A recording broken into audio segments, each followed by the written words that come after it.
intelligent man, Paul Krugman, one of the more intelligent there aren't many of them, one of the more intelligent bourgeois economists, he said the following.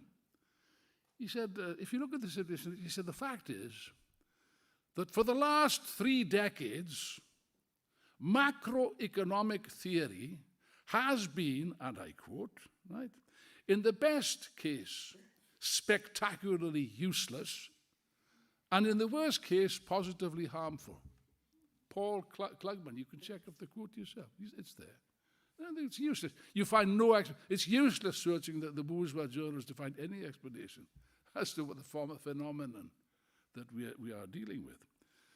But the only way, and that's the main thrust of my argument, which I hope to demonstrate to your satisfaction this evening, the only way you can make sense of what is occurring is by the method of Marxism, dialectical materialism. That's a very precise instrument which enables us, and that gives us a colossal advantage. I'll tell you what, read my lips, okay?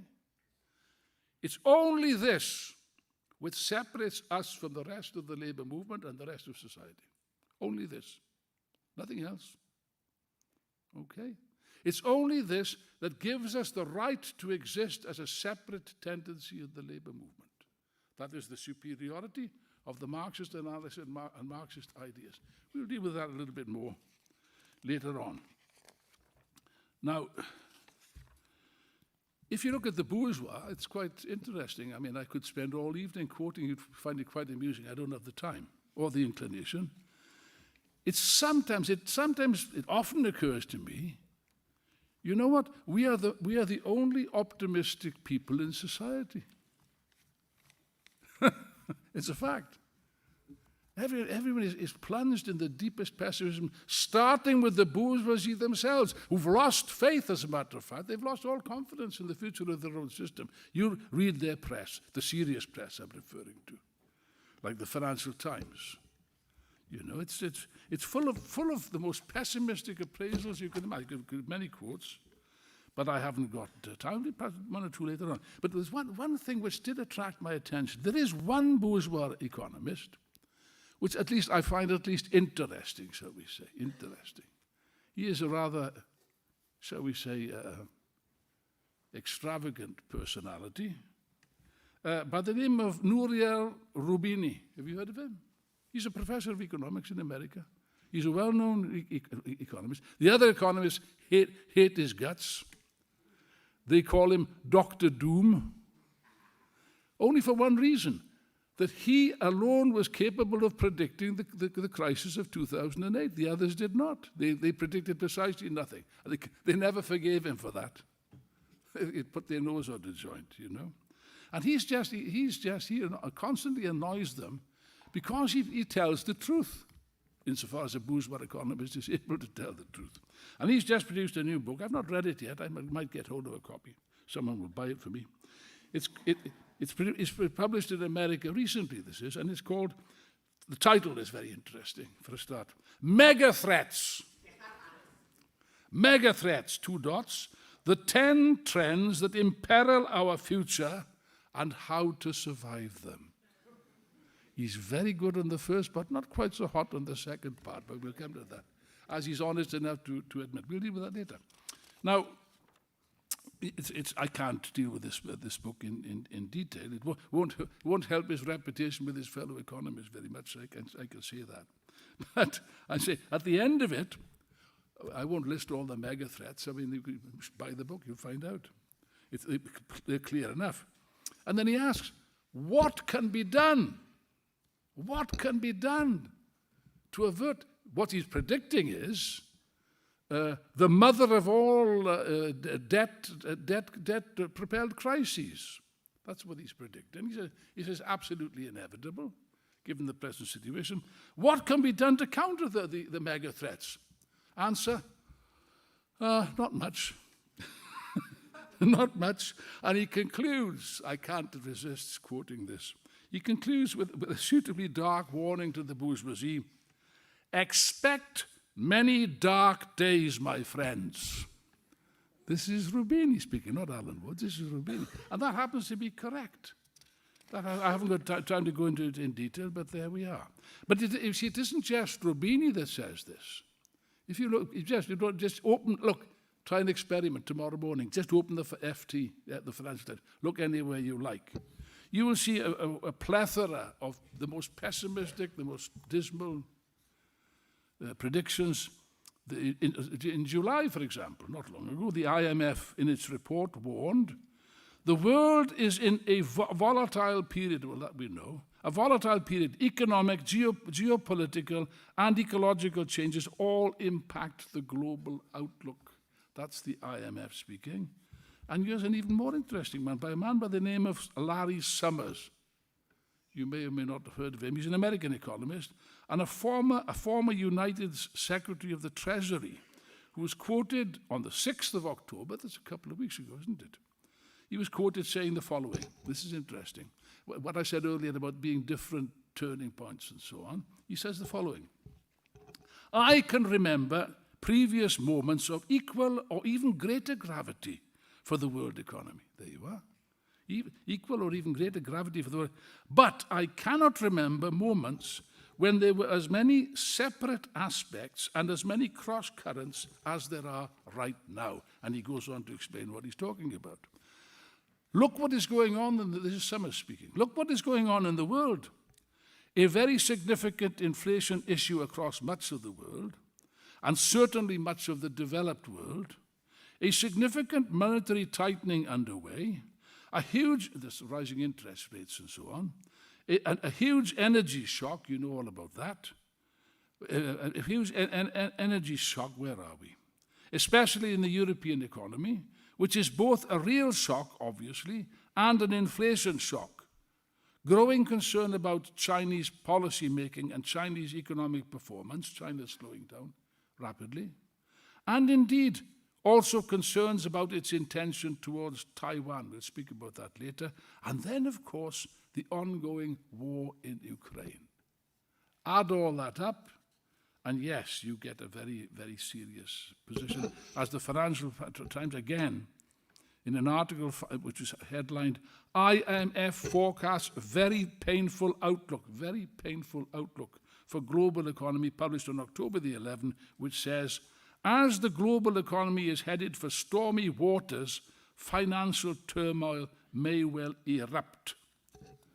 Do I need to add any more? I think I'll rest my case. Just check it out for yourselves. In other words, the entire, shall we say, all the strategists of capital are filled with deep foreboding concerning and pessimism concerning the future. You can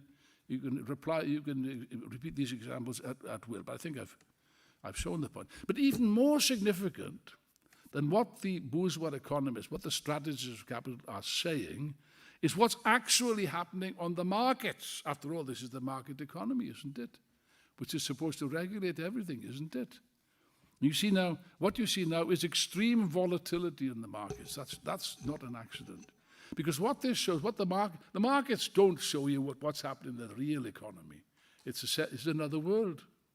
The markets got their own laws and their own fantastic existence, you know. But you see that's what they do show is the morale of the bourgeoisie, the nervousness. The nervousness in the financial market was clearly exposed, by the way, in the recent crisis in Britain, where Liz Truss, I think you've heard of her, Liz Truss and her associated gang of escaped lunatics and half-wits who now determine the fate of the British people, took certain decisions, the so-called mini-budget, which immediately caused absolute chaos in the market. And by the way, there's only one way you can describe the reactions of the immediate reaction of the market to these measures, and that word is panic. And one has to look at this. I will not waste your valuable time by attempting to analyze the weird psychology of the politicians that took those decisions in England. That's more a subject for a qualified psychiatrist than for myself. What interests me is something else. What interests us is something quite different to that. What interests us is the way that the market reacted to this. You know, It was bond prices in countries as different as the USA and Italy veered violently, it says, in response to every twist and turn of the convoluted nonsense that was coming out of London. And that was not an accident. That's the point. The same Larry Summers that I just mentioned not long ago was again quoted in the Financial Times as follows, quote, "The destabilization wrought by British errors will not be confined to Britain." In other words, this was not just a little local difficulty. This was a mortal threat to the entire financial system of the entire world. That's the interesting point. The IMF, therefore, was forced to intervene, as you know, to twist the arms of the people in London, which they did very effectively. They got the means of doing it, of course. And Truss was forced to swallow her words in a humiliating retreat, ditching the whole insane plan that she'd worked out together with her Chancellor, Kwasi Kwarteng. You've heard of him?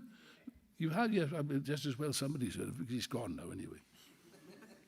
Now, Kwasi Kwarteng, by the way, was a close personal friend and co-thinker and confidant of Liz Truss. But there's an old proverb, you know. What do you do when you see a man falling? Silence. Give him a push. and that's just what she did. She didn't hesitate throwing 10 seconds of throwing her bosom pal and confident under the first available London bus. But then what are friends for, after all, you know? Now, you see, there's an unfortunate thing. All right, they retreated, they ditched everything, they changed everything, they surrendered. Okay, there's one problem, however. You see, financial credibility, like virginity, once it's lost, it is rather difficult to restore, you see. It is, I'm telling you, it's a biological fact, and an economic fact. It's rather difficult to restore again. So therefore, they've got, Britain's reputation now as a world power and a stable economic regime, it lies in the gutter, it's in shreds. And this is quite important because the UK, after all, enjoyed a reputation for stability, political stability, social stability, and economic stability. I won't trespass on that because I think Rob is dealing with this tomorrow night. He'll deal with it at length. But the fact of the matter is that they haven't recovered, by the way. Even today it was reported the market is still very jittery about Britain. Britain has now got the same reputation approximately as dead-ridden, crisis-ridden Italy. And very soon, if they're not careful, it'll have the same reputation as Pakistan. But there we are. Now, you see, the point is this, what you must think about. The reason for the panic on the markets was the implications of a financial crash in the City of London, which, after all, is one of the hubs of the international financial community. You see, now nowadays it's hands up, all of you that have ever heard of the Creditanstalt Bank. Hands up.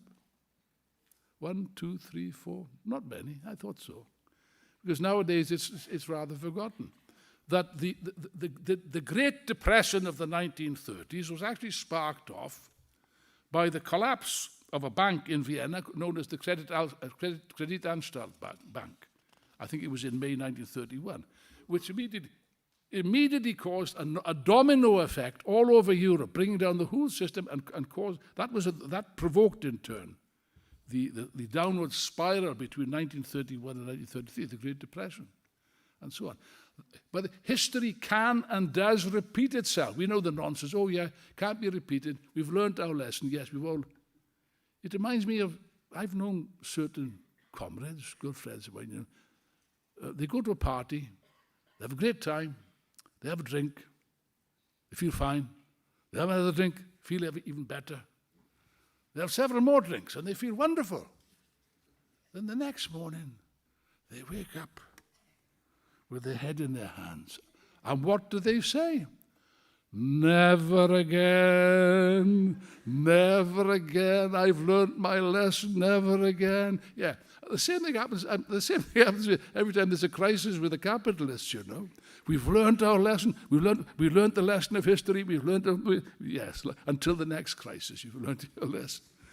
You see, Hegel once said, the only thing that one learns when you study history is that nobody has ever learned anything from history. And that's why history repeats itself. Marvelous idea.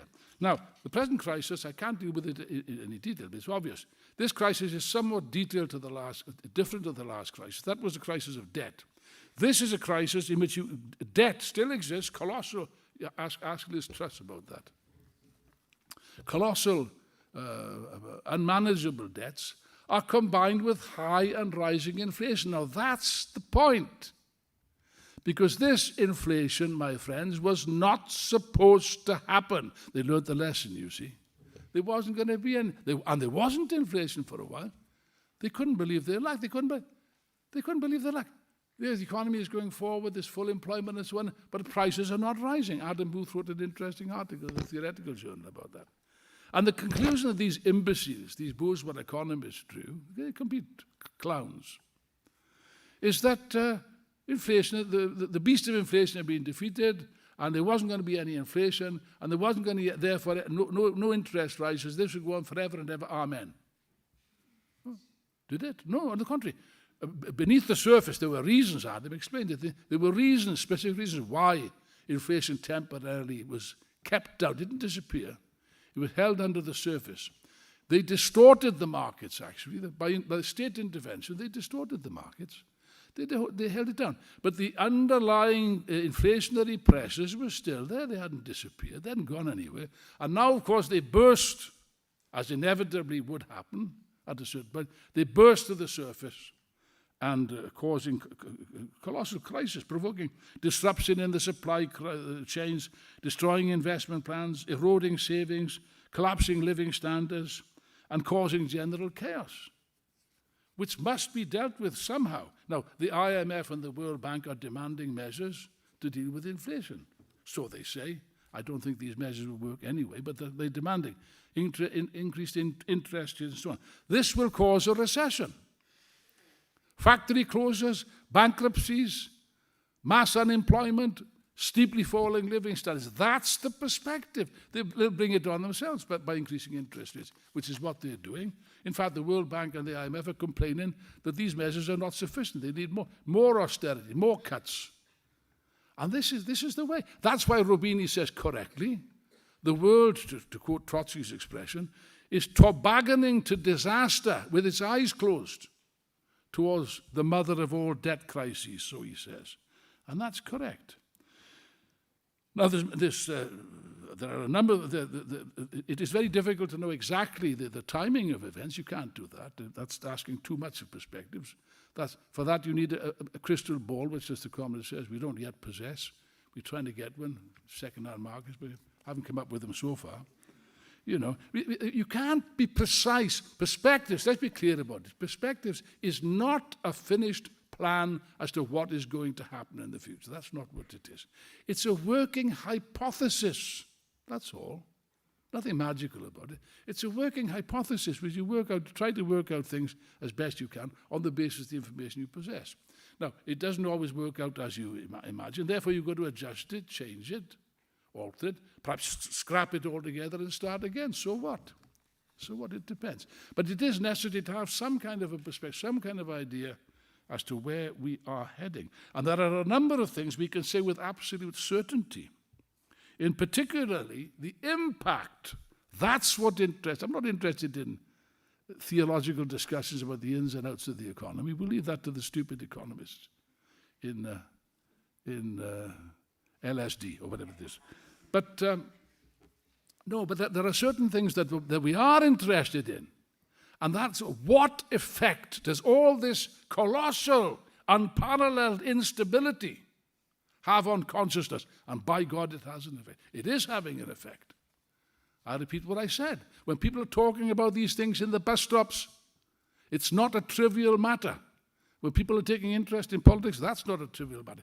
It is precisely what Trotsky said. It's the molecular process of socialist revolution, my friends. Neither more nor less. Particularly the cost of living crisis, inflation, it has a colossal effect. You know this. Where people in Britain and many other countries, all countries, are trembling in relation to whether they will survive this winter, whether they can pay the fuel, the energy bills, whether they can feed the kids. It's a fact. It's a human tragedy. In many cases, particularly in the poor countries, it's a matter of life or death. Millions of people are going to face death by starvation as a result of this. Food prices and so on and so forth. It's a serious matter. And to think that that's going to happen without the profoundest social and political consequences, you've got to be living on the planet Mars, not the planet Earth. And I'm not just referring to Africa, America, Latin America, and the Middle East and so on. No. And when I say all countries, I mean all countries, including the USA, where inflation is having a big effect. I've got a quote to that effect somewhere. Britain, of course. And it is, for example, in a country like Italy, it's undoubtedly a big factor, the fact that people's pensions are being, even older people, not just young people, are affected by this. There was a big demonstration in Spain, I was informed just a couple of days ago, mass demonstration of pensioners. But these people are facing a dire problem. And therefore, this is the kind of thing which forces people to come to terms with reality, which they didn't want to do. But they have to come to the inflation. It affects the middle class. Small businesses are facing bankruptcy, not just in the distant future, but right now they're facing. You see it on the TV every night. I will not deal with that. And therefore, this is the future of enormous economic, social, and political instability. That's what you see in Britain right now. And this, my friends, will have the most profound consciousness, has happened, and it will have a greater result in the future. Now, this brings me to the other point. As if that wasn't enough. In the midst of all this general morass of chaos, you get other contradictions coming to the fore, other contradictions which are threatening the existence of capitalism, particularly the war in Ukraine. I don't have a great deal of time to deal with this in detail. We've dealt with it in numerous articles. We'll deal with it again. It's a moving picture, okay? So it's difficult to predict. I don't pretend that I can predict what the result of this war will be, because there are too many variables. It's a moving equation. Napoleon Bonaparte knew a few things about war, and he made a very interesting comment. He said, war is the most complex of all equations. It is very complex. And therefore you can't be precise about making predictions. But I will be precise about one prediction, and that's the prediction which is being put forward day and night and day, all hours on the television, the press, and the radio, and they've been saying this since last February. It is a very simple prediction, a very simple prognosis of the West, of the imperialists and so on. Very simple. Ukraine is going to win and Russia is going to lose, period. Okay, that's the prediction. That is one prediction, my friend, you can rule out. You can rule it out. Even despite the fact, I'm conscious of the fact that last September, the Ukrainians managed to stage an offensive which was successful. That's beyond a doubt. By the way, let's give the devil his due. The Ukrainian troops have fought with conspicuous bravery and so on, which has got to be I recognize that fact. I recognize that fact, and it is an important element. Morale is always an important element. Yes, but is it enough? No. No. Is it enough to win one battle? No. Is it enough to win 10 battles? No. The fundamental question you have to ask is, does it change the fundamental balance of forces? And it does not. For everything they say, it does not. The Russians have retreated to a more defensible line, and it's still not clear, but it will become clear. And Putin is in the process of mobilizing 200,000 new men into the army who will be available. I don't think that he can complete that until maybe mid-December. It's hard to say precisely.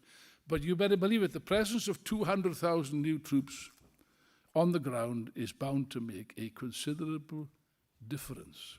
I note that the Ukrainian advance has already been, it's slowing down. Now they talk about, yesterday they talked about conspicuous victories, which they were. Now they only talk about taking this or that village, which is hardly significant. It's been slowed down, and it'll be, in my opinion, it'll be slowed down. They may win some more. They may win some more. They may even win some significant victories, but it will not be maintained. And in the meantime, the Russians are mobilizing.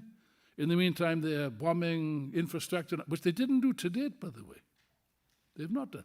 It's not true that they've been deliberately bombing civilian targets. It's entirely untrue. Why should they? Nor is it true to date, up until now, that they've been bombing infrastructure. They haven't. They could have done, but they didn't. They are now. And therefore, the whole thing is being stepped up. Now, you see, Clausewitz. You ever heard of Clausewitz? You heard of Marx? I think. Hands up, all of you who've heard of Marx. One or two. There we are. That's good. Bravo. Hands up, all of you that have heard of Clausewitz. Ah, I see that we're surrounded by intellectuals in this room. I feel intimidated. Clausewitz, the great military genius, I think the man was a genius. And by the way, he was not a Marxist, of course, he was a reactionary Prussian aristocrat. But he studied Hegel, that's the point. He made a great study of Hegel, and he pursued a dialectical method to analyze war, which he did with great genius, in my opinion. And he said the following: war is the most marvelous definition, famous definition. Now, war, my friends, is only the continuation of politics by other means. That's all it is. And ultimately, wars are not decided by guns and so on, but they're decided by politics. What is necessary is for us to analyze the war aims, define the war aims of the different contending powers, and you can predict in advance that the hostilities will only end to the degree that the war ends are either achieved or one or the other sides are exhausted by the conflict. That's a simple prediction. Now, if you look at Zelensky, his war aims are perfectly clear. He wants to drive the Russians out, not just out of Donbass, which they haven't yet been able to do, and I think they will not be able to do, but to drive them out of the Crimea, which is now officially part of Russia. Now, that is a dream. I'll make a prediction now.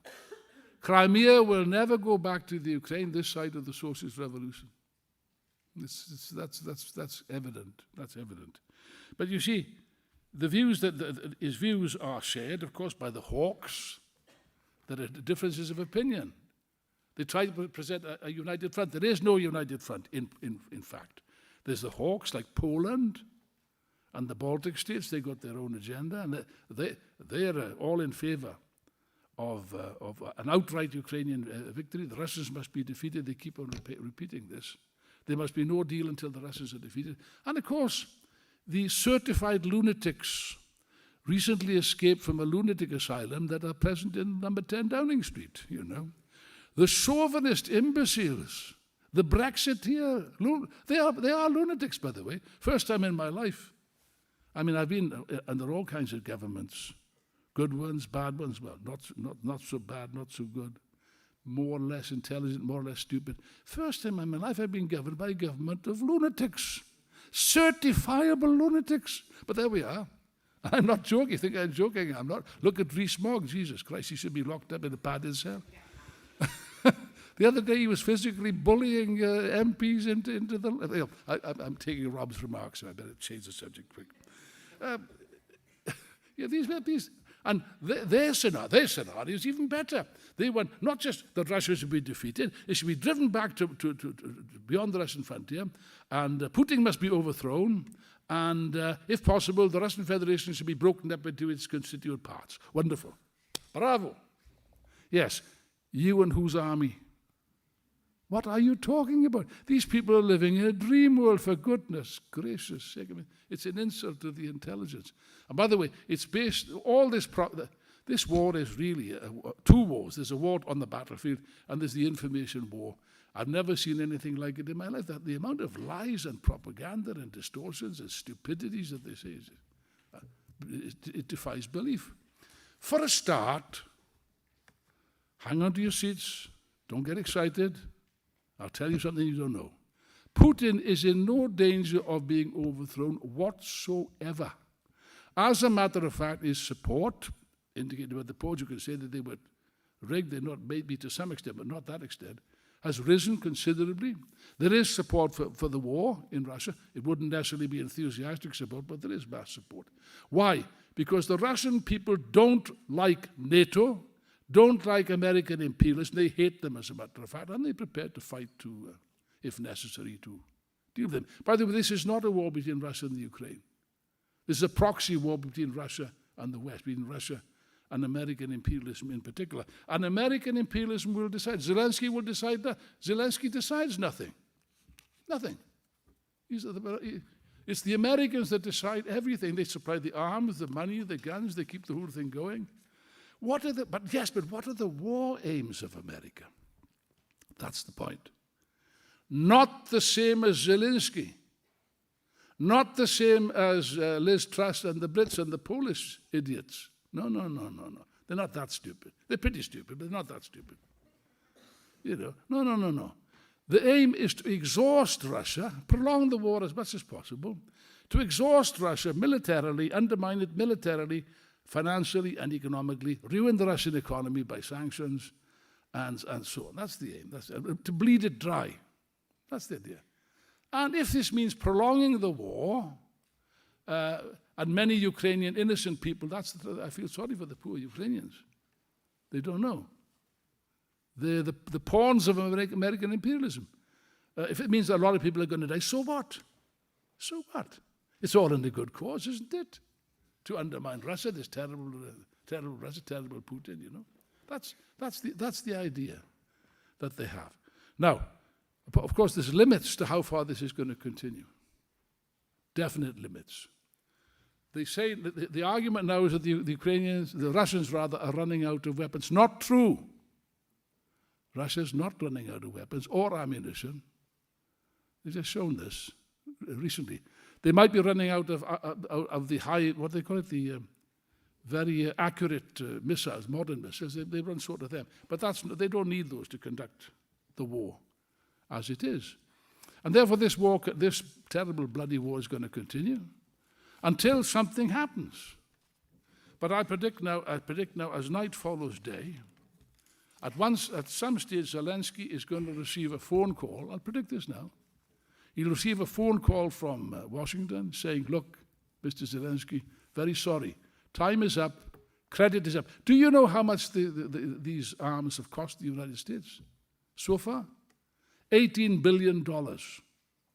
Lot of money. And there are complaints. You wouldn't read it on the front page, but it's there. There's plenty of indications of that. Let me see if I've got yes, here we are. Public opinion in the States, for example, indicates the New York Times on May, even as far back as May, said, Americans are being galvanized by Ukraine's sufferings, but popular support for the war is far from U.S. shores, will not continue indefinitely. That's the New York Times. It goes on. Inflation is a much bigger issue for American voters than the Ukraine, and so on and so forth. So, I think the figure was given. I will just finish that on that point. A recent poll pointed out that 57% of likely voters were strongly or somewhat strongly support the U.S. pursuing diplomatic negotiations as soon as possible to end the war in Ukraine, even if it requires Ukraine making compromises with Russia. And at the end of the day, Ukraine will be forced to make compromises with Russia. But anyway, we will have to see. It's a moving picture. We'll have to see how it develops. In the meantime, this war has had profound effects on international relations. It has driven China to form a closer alliance with Russia. They are now in a firm alliance. They keep on predicting that it's going to break up, but it will not break up. China is quite firm in its support for Russia. Other former nations they thought would be like India, for example.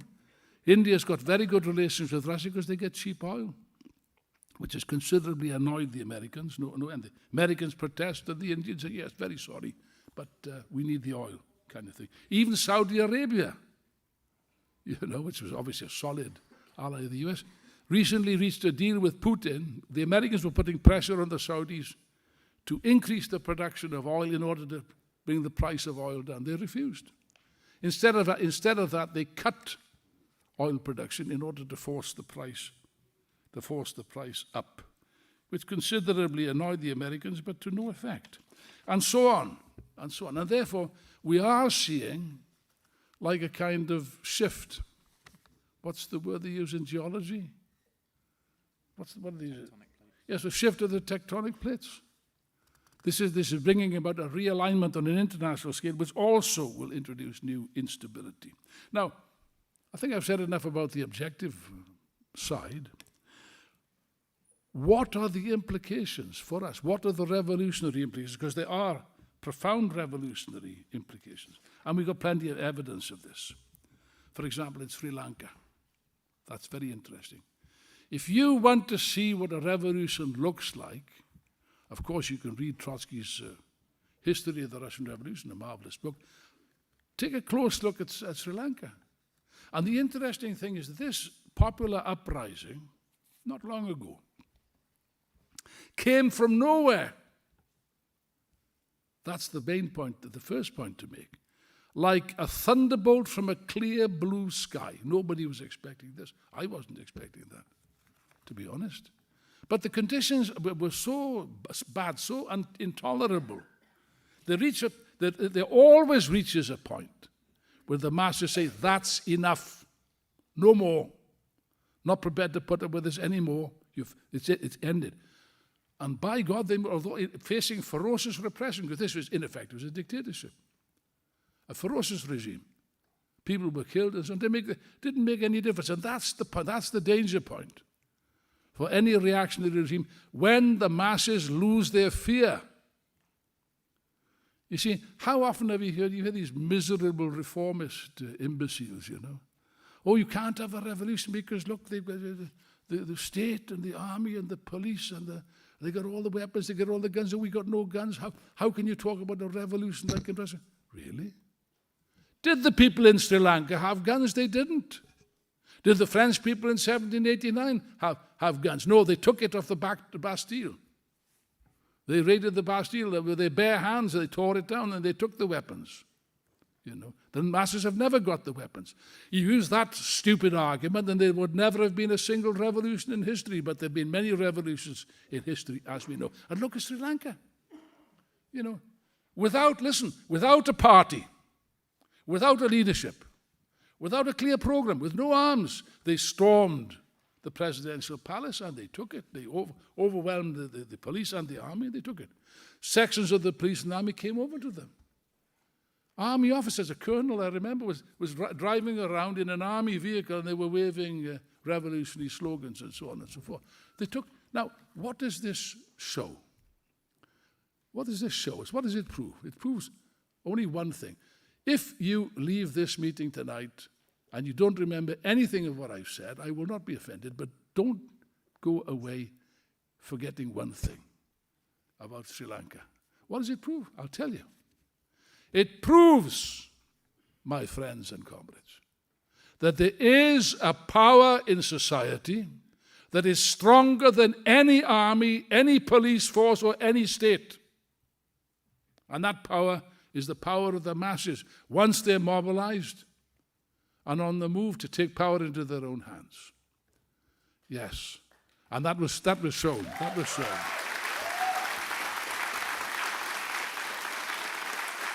That was shown. But here's the tragedy. Here's the tragedy. That's only one side of the equation. There's another side of the equation also. You see, in Sri Lanka, power was lying in the streets waiting for someone to pick it up. Simple as that. Power was lying in the street. And all that would have been required, it makes you weep when you think about it, is one courageous voice to say, right, government is gone, the president has fled, we are the government. We take the power. And that would have been it, an appeal to people all over the island also to take power into their own hands, in local administration, factories, and army barracks, everywhere. One courageous word. But that courageous word, tragically, was never spoken. And the masses, therefore, having Power in their hands. They had power in their hands. They allowed it to slip through their fingers like water. The initiative then passed to the reaction, and now you've got the situation that you have in Sri Lanka. It won't last forever. The revolution will re-emerge, of course, but it will take time now. You can't waste an opportunity like that without consequences. That's Sri Lanka. And what are we talking about here? You see, and so many times this has happened, and it continues to happen. There's one factor that is missing. Every factor was present. Every single factor for a successful revolution in Sri Lanka was present, except for one, what we call the subjective factor. The revolutionary leadership, the revolutionary party and the revolutionary leadership, which led the Russian works to power in 1917. And therefore the opportunity was lost. That is an unpalatable truth, my friends, but it is a truth nonetheless. And the conclusion is that we must draw is that without the correct leadership, the revolution can only succeed, we will say, it can only, I will choose my words carefully, it can only succeed with extreme difficulty, because after all, in the Paris Commune, they didn't have a leadership, really speaking, but then also they were defeated for the same reason. It can only succeed with great difficulty, or most often of all, it cannot succeed at all. And that's the main lesson that we have to discuss. And this is not an isolated event. We have now the situation in Iran. Again, what does it show, for goodness sake? Open your eyes. What does it show? It precisely shows that there's revolutionary implications present in the situation everywhere. And moreover, it can come to the fore at any time. Again, yes, I repeat, like a thunderbolt from a clear blue sky. That applies to Britain. It applies to France, it applies to Italy, it applies to Brazil, it applies to the United States of America, I would say that. Sooner or later. But that's not the point. That's not the point. The point is, when this occurs, will there be a leadership ready and able to take advantage of the situation and guide it along the correct line? In this case, in Iran, you know, again, Hegel points out that necessity reveals itself through accident. What happened in Iran was an accident. This poor young girl, this poor young Kurdish girl that was murdered, in effect, in a police station for a crime. What crime? Because she wasn't, not that she wasn't wearing the hijab, she wasn't wearing it correctly. Beaten to death. Yes, but you see, that's happened many times in Iran. You think that was an isolated incident? How many times has that happened? How many women have been killed in this way in Iran? Many, many, many. And yet this time, you see the point, how quantity becomes quality. It's one step too far. It's one violent incident too far. And therefore, it provoked this tremendous, inspiring movement. What a wonderful movement. Again, it should fill us all with the greatest admiration and inspiration and confidence in our class and in the youth. It spread like wildfire. And in the women, the girls, the most downtrodden, oppressed section, not an accident. Not just university girls and so on, but school students removed their hijab and challenged the police. 200 people have been killed, at least, in clashes with the police. And yet, it still continues. It still continues to this very moment. And the slogans, by the way, are very advanced. It's no longer a question of the hijab. It's no longer a question of that. The slogans that these young school kids, very young kids, are shouting is down with the regime, down with the supreme leader. I mean, that's for the death penalty in Iran to say things like that. You'd be punishable by death, but they say it nonetheless. What an inspiration for all of us. And yet, and of course, now this is different. This is the big difference. Because we've seen movements, all right, not quite in the same way. We had big movements in the past in Iran. This has spread to the working class, and that's the factor that's been absent up until now. The mighty Iranian working class, which is the key to the revolution, not just in Iran, but in the whole of the Middle East. The oil workers, the teachers, many sections of transport workers, bus drivers, and so on, in Tehran, on strike. Now, this moment.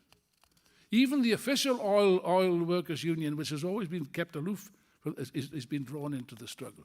And therefore, yes, this could be the beginning of a revolution in Iran.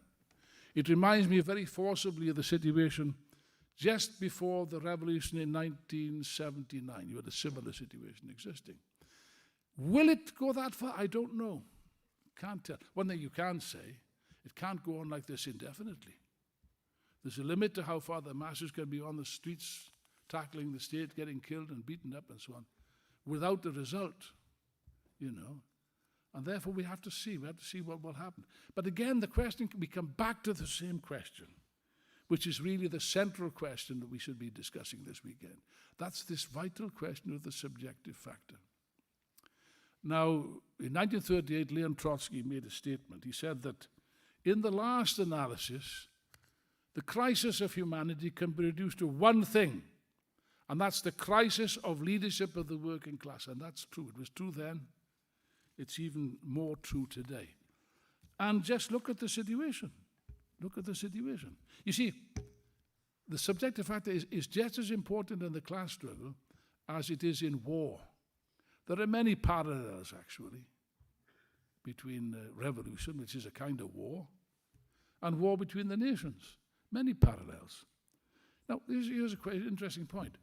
How many times in the history of warfare has a large army composed of valiant, courageous soldiers been defeated by a far smaller force of trained professional troops led by good, efficient officers? How many times? Many times. Many times, you know. In other words, the subjective factor, leadership, is vital. And if it's vital in war, it's also vital in the class struggle. And just look at the state of the of the subjective factor and of the leadership of the working class. I will not speak about the right-wing reformists, the right-wing trade union leaders, the right-wing labor leaders, because they've long ago sold their soul to the devil. They've long ago abandoned any idea of socialism or anything. They're agents, conscious, be sure of it, conscious agents of the ruling class who've infiltrated the labor movement only with one intention: to control it and to put it, to betray it and to put it at the service of the ruling class. That's their sole role. They have no other role in society than that. On the other extreme, of course, you have ourselves, if you like, the revolutionary Marxists. And again, we have to be honest. For certain historical reasons, which I haven't got time to go into, objective reasons, the subjective factor of conscious, genuine Marxism, as opposed to the fake stuff, which is all too readily available, I'm afraid. Genuine Marxism, the forces of genuine Marxism have been thrown back. We have been thrown back by history, you know. And therefore, we're not in a position at this moment in time, we're not in a position to effectively change anything in the objective situation. You can make important changes locally, you know. But, you know, I wouldn't be too worried, by the way, I wouldn't be too worried about size. I've said this before, at the risk of being a bore, I'll repeat it. Every revolutionary movement in history always starts as a small minority, as an insignificant factor. It's bound to. You think about it, it's inevitable. I mean, Jesus Christ started with 12, and one of those was no good. But in the end, he didn't do too bad, did he? He didn't do too bad. But in any case, to quote a more recent example, the Bolsheviks, the Russian Marxists, I mean, there's a book, it's not a bad book, it's called Bolshevism, The Road to Revolution. It's by a promising young author. And if you read that book, you get all the facts, so I won't repeat it. But it's clear there, I quote chapter and verse, that it started with very, very small, tiny groups, mainly of intellectual students and so on, studying Marxist capital in Tsarist Russia. And yet, within a measurable space of time, they were able to take power. Now, and that, by the way, is because the subject which I'll end up on, and that's the power of ideas. But let's leave that to one side. Take the other elements. The Stalinists no longer exist as a serious force. In the past, they were an obstacle. Not anymore. They're finished, really. And the former Stalinist leaders, by God, they've degenerated to an extent which is, in the past, you'd think it was unthinkable. They become, in effect, the same as the worst type of reformists. And then we come to another element, which is significant. The left reformists, okay? Now that's more complicated. Because whereas the right reformists, in most cases, are not trusted by the workers, and in many cases are hated by the workers, people like Starmer are not trusted, because of the role that they've played in betraying and selling out and so on. Even so, they can still come to power, for lack of an alternative. And Starmer will come to power.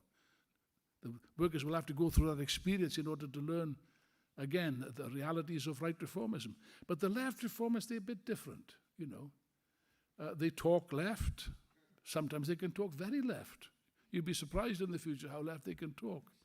Yes, but you see, the trouble is with the left reformists, they talk the talk, but they don't walk the walk, as I think they say in the States. I don't like this American neologisms, but they are. I think that's what they say. Yes, take two examples, one from Britain and one from the United States. Take Jeremy Corbyn, nice chap, nice man, inoffensive, you know, doesn't beat his wife, he doesn't kick the cat, doesn't swear, doesn't drink, and so on. Nice man, means well. I've no doubt his intentions are excellent. But unfortunately, like all the left reformists, he was not prepared to go all the way, and he compromised. Now, but take another example. Sanders in the United States, the same. But the interesting thing about Sanders and Corbyn is not themselves as individuals. It's too easy to point to their failings, if you like, and their limitations. I don't want to be too harsh with them because, I repeat, they're obviously very sincere persons.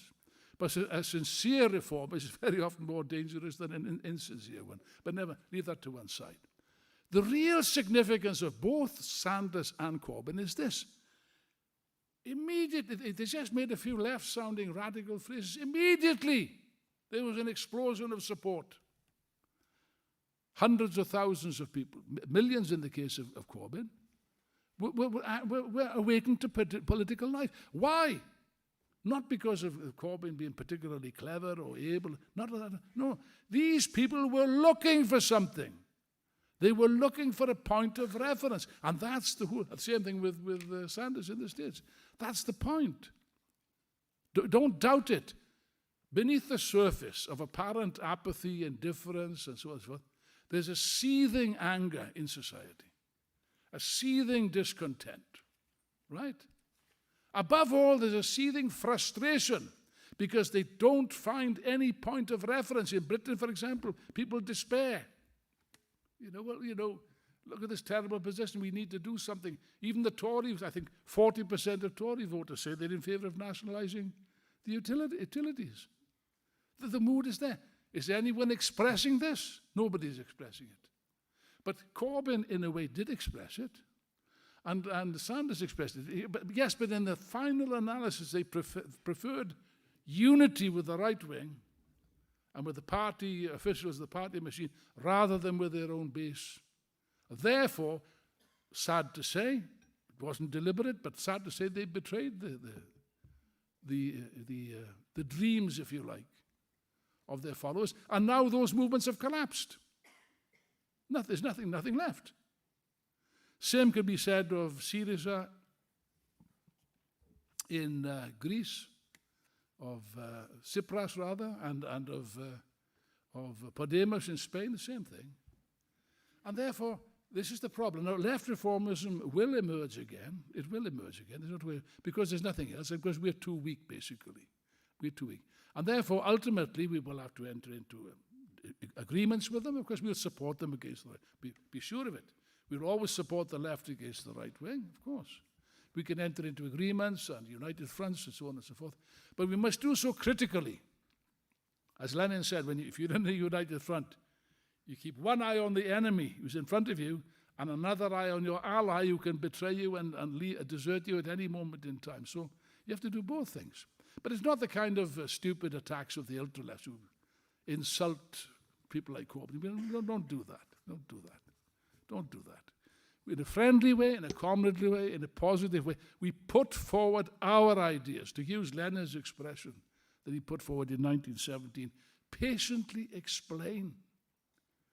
patiently explain.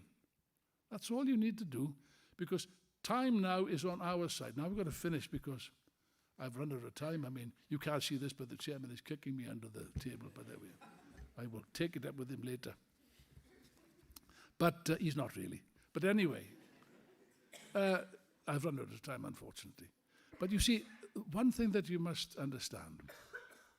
Look, the International Marxist Tendency, we're not a mass organization, far from it. We are building, we're having success, considerable success, I would say. But we got a long way to go. We got a long way to go. And the way to succeed is that we don't lecture the workers from the outside or the youth. You go along with them and you experience the class, go through the experience and you explain and put forward the alternative in a patient and comradely manner, that's all. Because the difference is this. For a very long time, I've been in this movement for a long time, longer than I cared to remember. To be precise, 1960, I was still in school at the time, believe it or not. I was young and thin and handsome like you guys, you know. It's hard to believe now, I know, but there we are. Long time ago, okay. But, you know, what did I say? You've interrupted me now. You're talking about how handsome and thin you were. No, I wasn't talking about that at all. What was I going to say? Oh, yes. For most of my life, I and our tendency, we've been fighting against the stream. Okay? We're not worried about that. We're not worried about that. You know, at the end of his life, Engels wrote in a letter, he said a wonderful thing. He said, Marx and I were in a minority all our lives, and we were proud to be in a minority. Yeah, okay, that's what Engels wrote. I could say the same thing. Okay? But we've been fighting against the stream. That's not a bad thing. Our forces, our comrades, have been strengthened and steeled in this battle, constantly fighting against the stream. That's okay. But now you see, and that's the big difference, the tide of history that I mentioned at the beginning has begun to change. The tide of history, the current of history, is now beginning, comrades and friends, to flow in our direction. I've never seen in my life, I've seen all kinds of things. I've seen revolutions, if you count them, more than one. And I've also seen counter-revolutions, more than one of them too. But I've never seen a situation in my life where particularly the youth, the young people, were more open to the ideas of Marxism and the ideas of revolution. Even without us being present, they've already drawn these conclusions. And therefore, we have to reach these people. We have to reach them. Therefore, enormous possibilities. That's the lesson we must draw from all of this.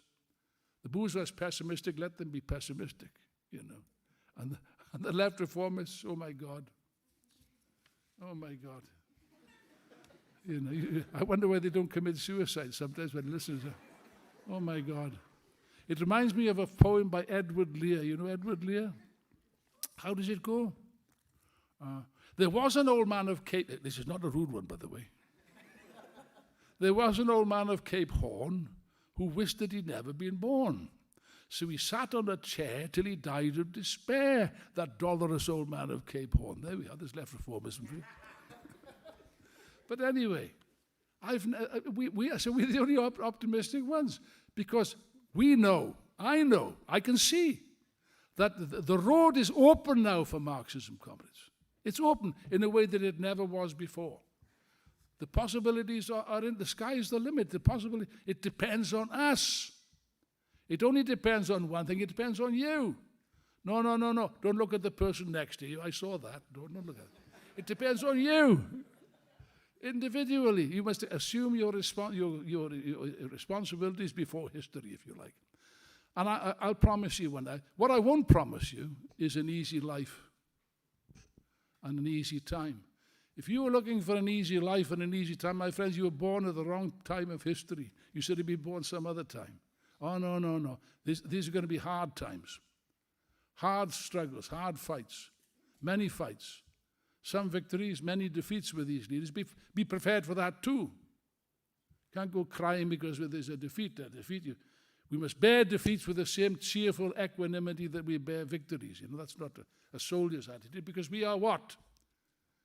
We are soldiers in the international army of the proletariat. Don't forget it. And one final word I'll tell you. We have one thing. We haven't got the numbers. We haven't got the money. We haven't got a centre yet. We will have one. Don't worry. We're waiting for the property market to collapse, if you must know. Ha ha ha! You think the international treasury is stupid or what? Yeah. No, but we haven't yet got a big centre. We don't have millionaire backers like Starmer. I see there's a millionaire supporter of the Tories just transferred to the Labour Party. You know, we don't need that kind of thing. But we got one thing, which nobody else has got in the world, I guarantee it, I'm telling you. We have one thing, and it's a very important thing. It is the most important thing of all. It's the power of ideas. And Marx explains, ideas become a material force when they grip the minds of the masses, and that's beginning to occur. Our ideas will be well received by millions in the future, but at the moment we will be satisfied with more modest targets. And therefore, just one final remark. These ideas are our weapons. They're our weapons. And if we're good soldiers, which I trust that we are, you keep your weapons clean and sharp. And that's the purpose of this weekend. Our enemies don't understand that. Leave them alone. They never understand ideas. They're idiots. They have no ideas. They leave them alone. No. We spend this weekend discussing ideas, not to pass a pleasant couple of days. We hope it will be pleasant and informative. Yeah, we hope that's the case. But in any case, that's not the function. What we are doing, my friends, is we are sharpening our weapons. We are sharpening our weapons for the class struggle which will take place, which is taking place, and we must learn to participate and use those weapons to the best advantage, which I trust every single one of you will do. And that's the way, that's the only way in which our forces, the forces of genuine Marxism, will be built and will succeed.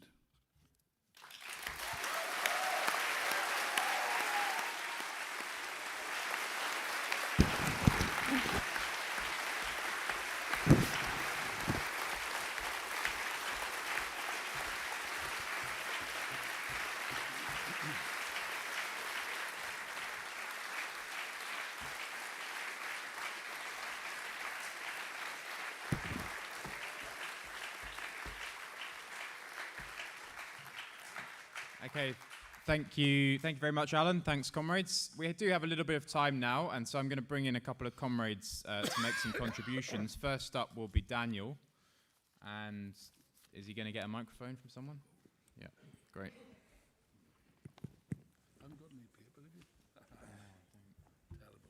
Well, it's amazing to see so many comrades here.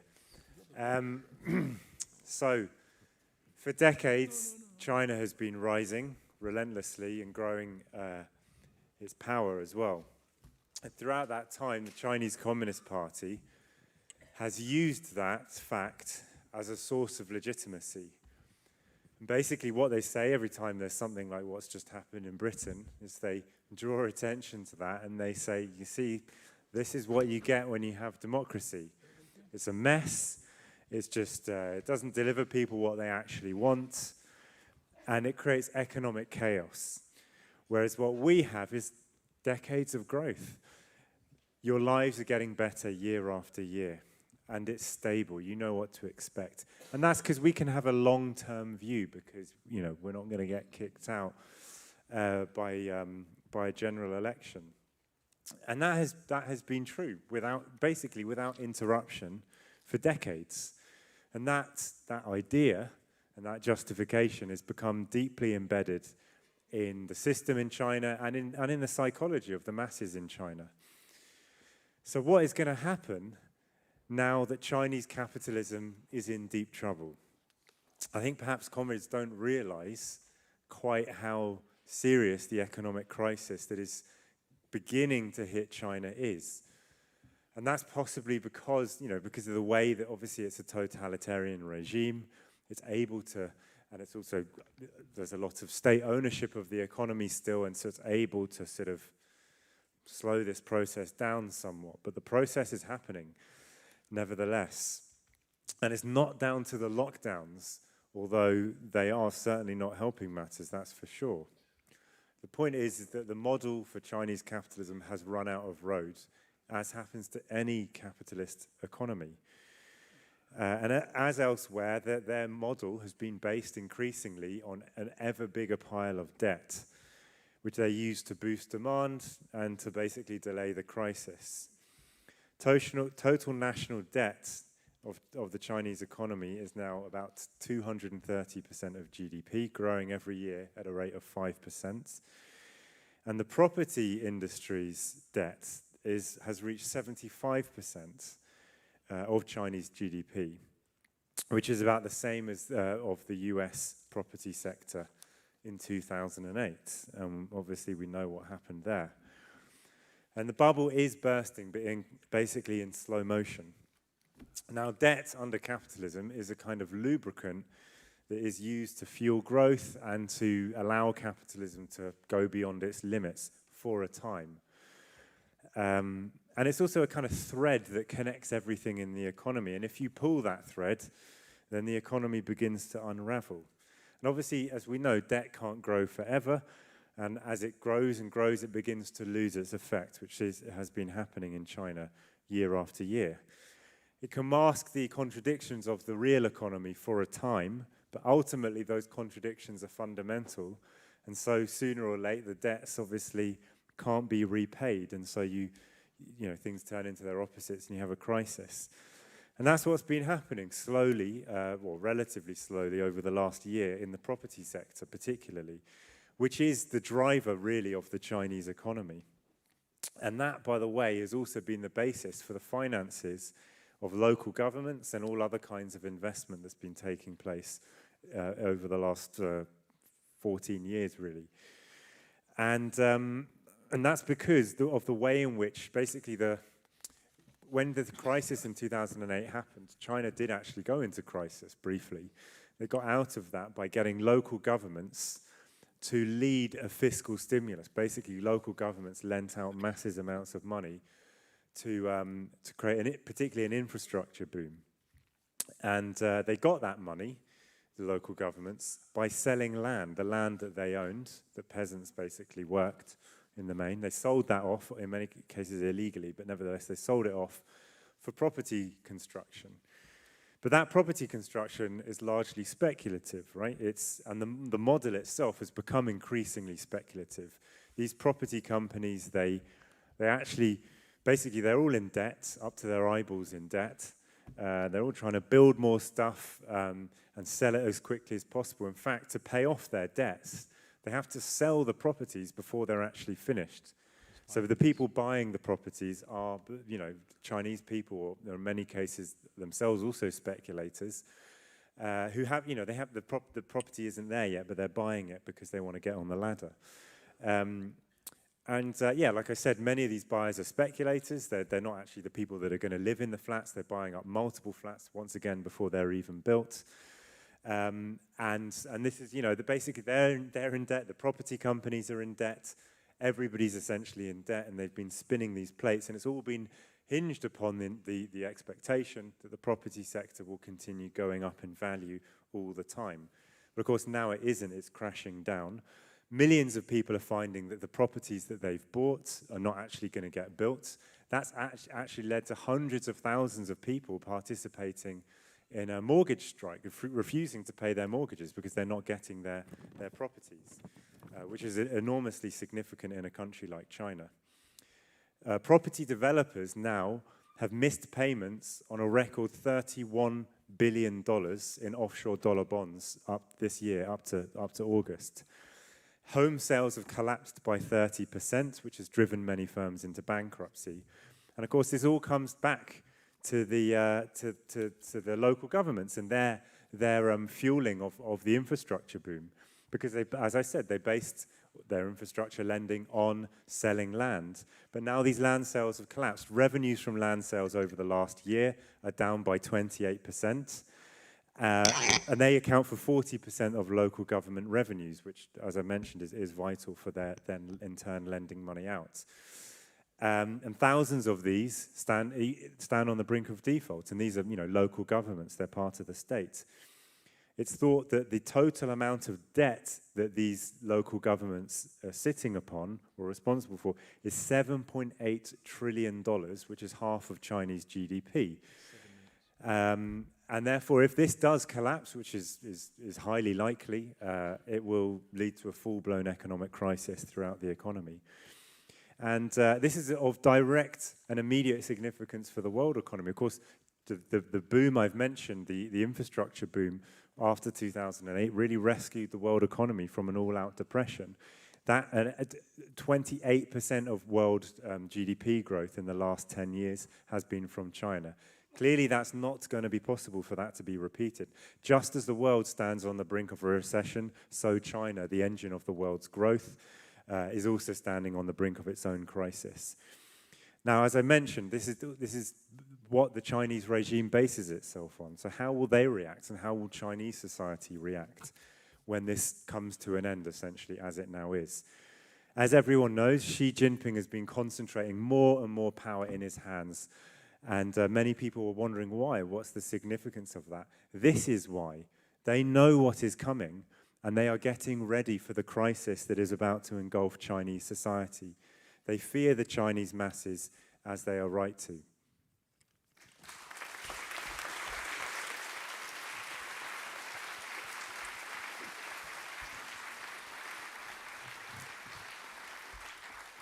Thank you, Daniel. Jack? Thanks, Ben. So Europe this winter is under severe risk of fundamental social unrest, a winter of discontent. These aren't my words, these aren't Alan's words, these are quotes from the right-wing Prime Minister of Belgium and another bourgeois analyst. So you can see clearly what is coming down the line. And one of the main elements, really, that is causing trouble here is, as Alan mentioned, is the soaring cost of energy. Now, this situation was exacerbated by the war in Ukraine, but it started well before that, under the impact of the generalized inflation due to the escape that governments found to come out of the COVID crash. So basically, the price of natural gas at the moment is around 7 times higher than the average of the previous decade. And this is a real worry for Europe. So Europe, last year, got about 40% of its gas from Russia. And so obviously, as you can expect, the blame at the moment from all of the media is on Vladimir Putin for causing this issue. But the point is that it's not just Putin. A huge amount of blame, an equal amount of blame really has to go on Western sanctions on Russia. What we're seeing really is essentially a war of sanctions between, on the one hand, Western imperialism, and on the other, Russia, and that's what's exacerbating this situation. Now, one thing that this demonstrates, first of all, is the barrier that the nation-state kind of plays in capitalism. There's a crisis, obviously, at the moment, and so you'd have thought that there could be some sort of common plan that could be found amongst all of the nations of Europe.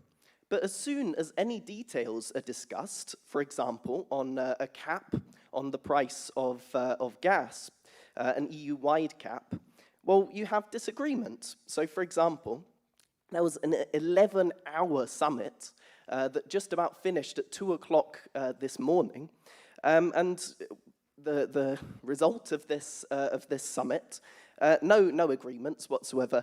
There was just a roadmap to an agreement, whatever that means.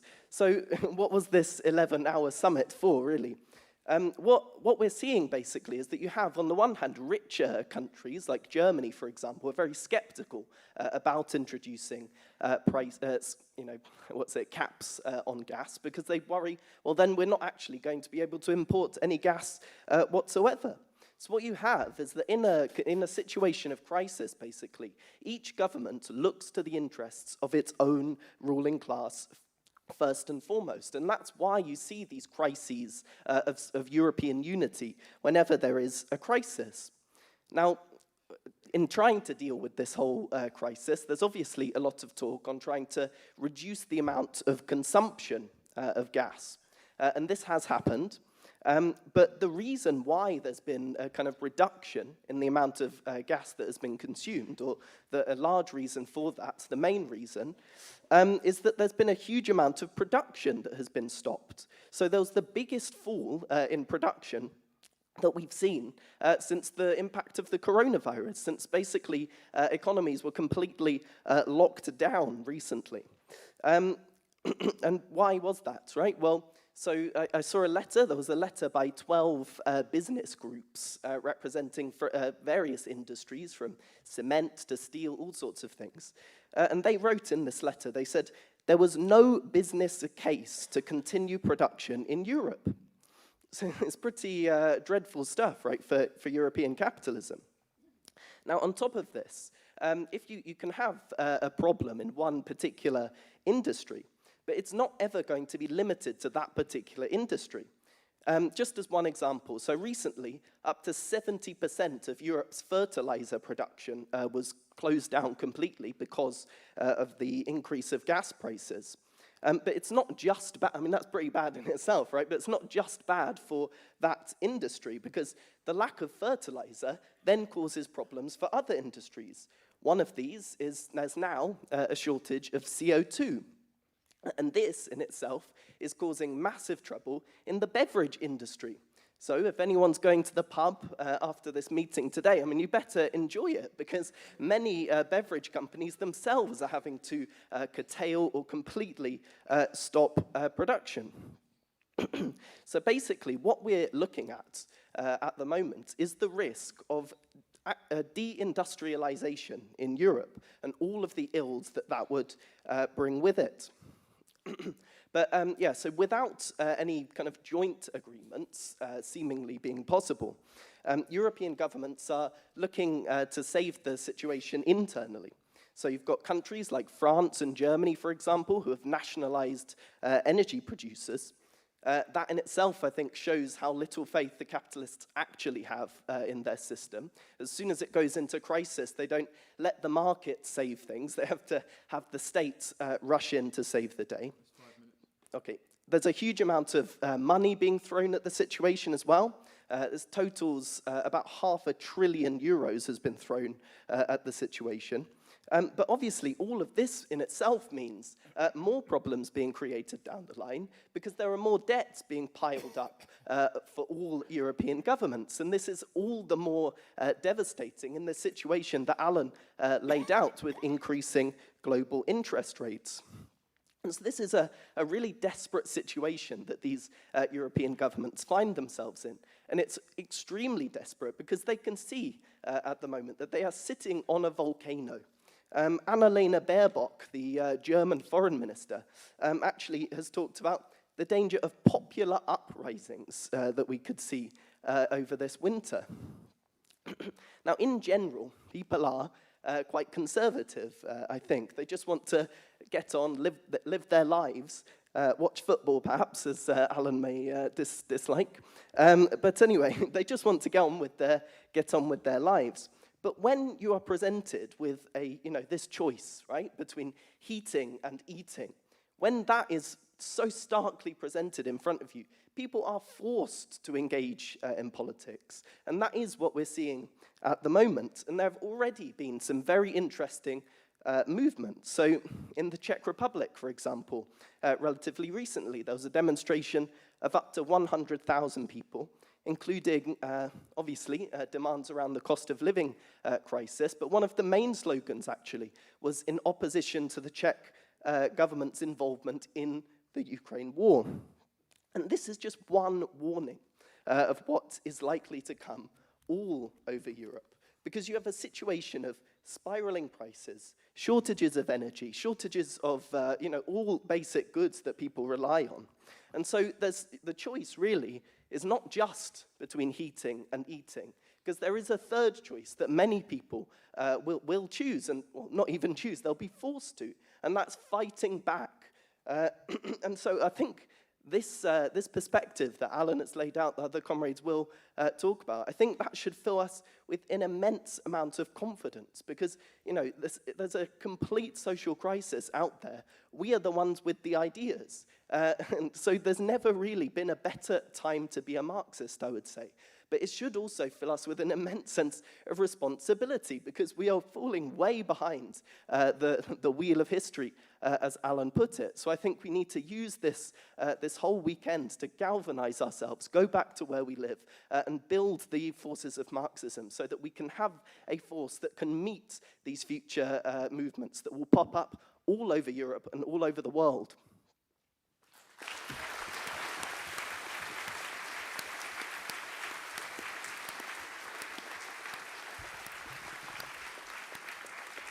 Thank you, Jack. We'll have Geordie now. Yes, hello. Yep. I wanted to add, I wanted to add a few points about Latin America. Latin America is the one region in the world that was worst affected by the COVID pandemic, both from the point of view of the number of people who died in relation to the population, but also from an economic point of view. We had a devastating impact. And this was already after 5 years, prior to COVID, there was 5 years of economic stagnation.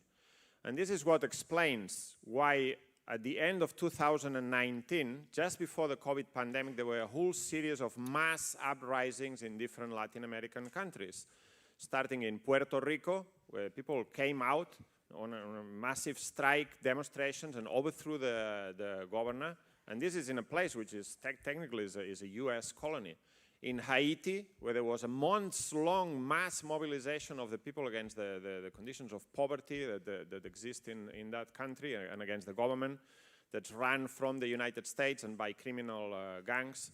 And then there were two enormous uprisings, the one in Ecuador in October 2019, and the one in Chile, three years to this day, started on the 18th of October, with the student youth at the forefront. And these were huge movements. We're not just talking about protest demonstrations or big strikes. We're talking about insurrections, i.e. the governments were put against the ropes.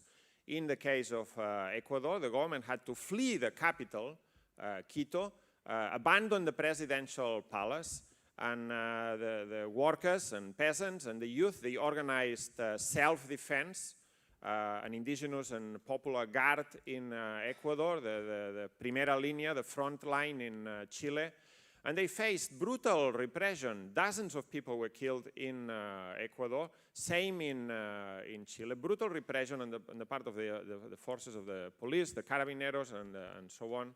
Militarization of the country, state of emergency, none of that was able to stop these huge movements.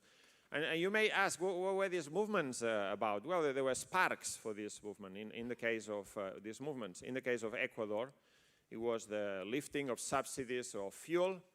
And in the case of Chile, it was an apparently insignificant thing, an increase in the fares of the underground system, transportation system in Santiago. But in reality, this was just the spark, the trigger for these movements. These movements were movements overall against the capitalist system, just unable to provide for basic things, healthcare, pensions, education, and against also there's a very strong sense of disillusionment and lack of legitimacy of bourgeois democracy.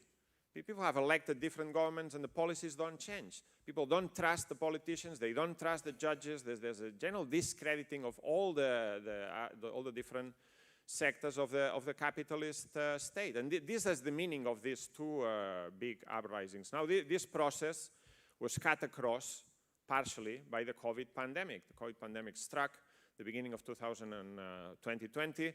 People were locked down, they had to see how they could survive, and the process was partially cut across. But it then started to return, because the conditions haven't changed, and the process of these mass movements, mass uprisings has come back in Latin America. We saw A year ago, the national strike in Colombia. And this was an extraordinary event. If you know anything about Colombia, they say, is the most dangerous country to be a trade unionist anywhere in the world. You're going to be killed. And there's massive repression. There's paramilitary gangs that are linked to the state, that act against workers and peasant organizations.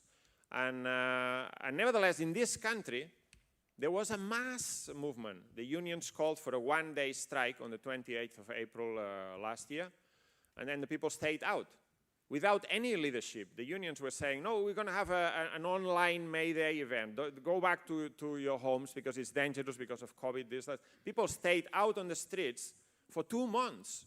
The youth at the forefront, also organizing self-defense against police repression and so on. And this strike also won its main demand, the repeal of the tax reform, and still people stayed out on the streets. They wanted to overthrow the government. And then we also saw another big movement in Ecuador a few months ago.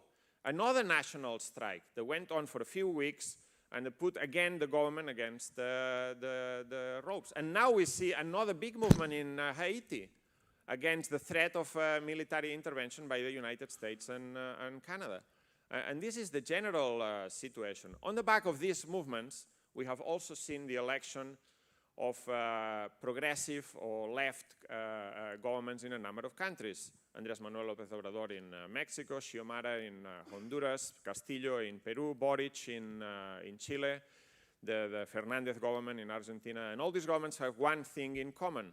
They all talk about neoliberalism. We are against neoliberalism. But what they mean is that another capitalism is possible. That you can remain within the limits of the capitalist system, which none of them challenge, and carry out different policies. And this goes back to the situation between 2005-2015, where there were a number of progressive governments in Latin America, which on the back of a boom of natural resources, high prices of oil and other commodities, they were able, for a short period of time, to carry out social policies without clashing without going beyond the limits of capitalism. But the difference between then and now is that now we don't see a boom of the commodities. There is no boom in the world economy that can give them room for maneuver. And these governments are being exposed very quickly. The government of Castillo has gone through, I don't know how, it's been in power for 1 year. It's been gone through, I don't know how many crises already. And so the illusions that the masses might have in some of these governments are going to be dissipated much quicker than it was the case 10 or 15 years ago. And the scene is set in the whole of Latin America for new uprisings, for new mass movements, which are inevitable. And the only thing that needs to be discussed, really, is in 2019, both in Ecuador and in Chile, the masses could have taken power. The workers, the peasants, the youth could have taken power. There was nothing to stop them other than the fact that there wasn't a leadership that was raising the question, that was putting the real question on the table. And this is our task. We are on a race against time to build a leadership that can bring our class to victory in one or another of these insurrections that will inevitably take place in the next time, not only in Latin America, but across the world.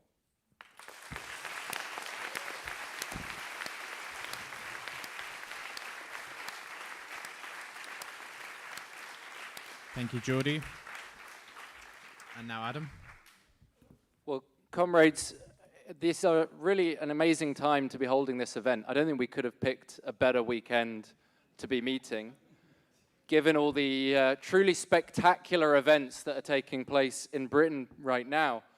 But I think what we've got to remember with the events in Britain, that this chaos is really just a harbinger of what we can expect in all countries in the period ahead. Capitalism is breaking at its weakest links in places like Sri Lanka and in Britain also, which has a special crisis, if you like, because of the result of its long-term decline. But this long-term decline has produced degenerate leaders like Boris Johnson, like Liz Truss, degenerates who themselves then become a factor in accelerating the decline and intensifying the chaos. But I don't want to tread too much on this question of the British situation, which I'm sure Rob and others will cover over the weekend.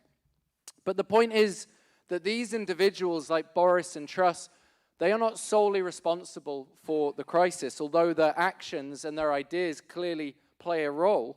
The fundamental problem lies with the world economy and ultimately with capitalism, the capitalist system itself.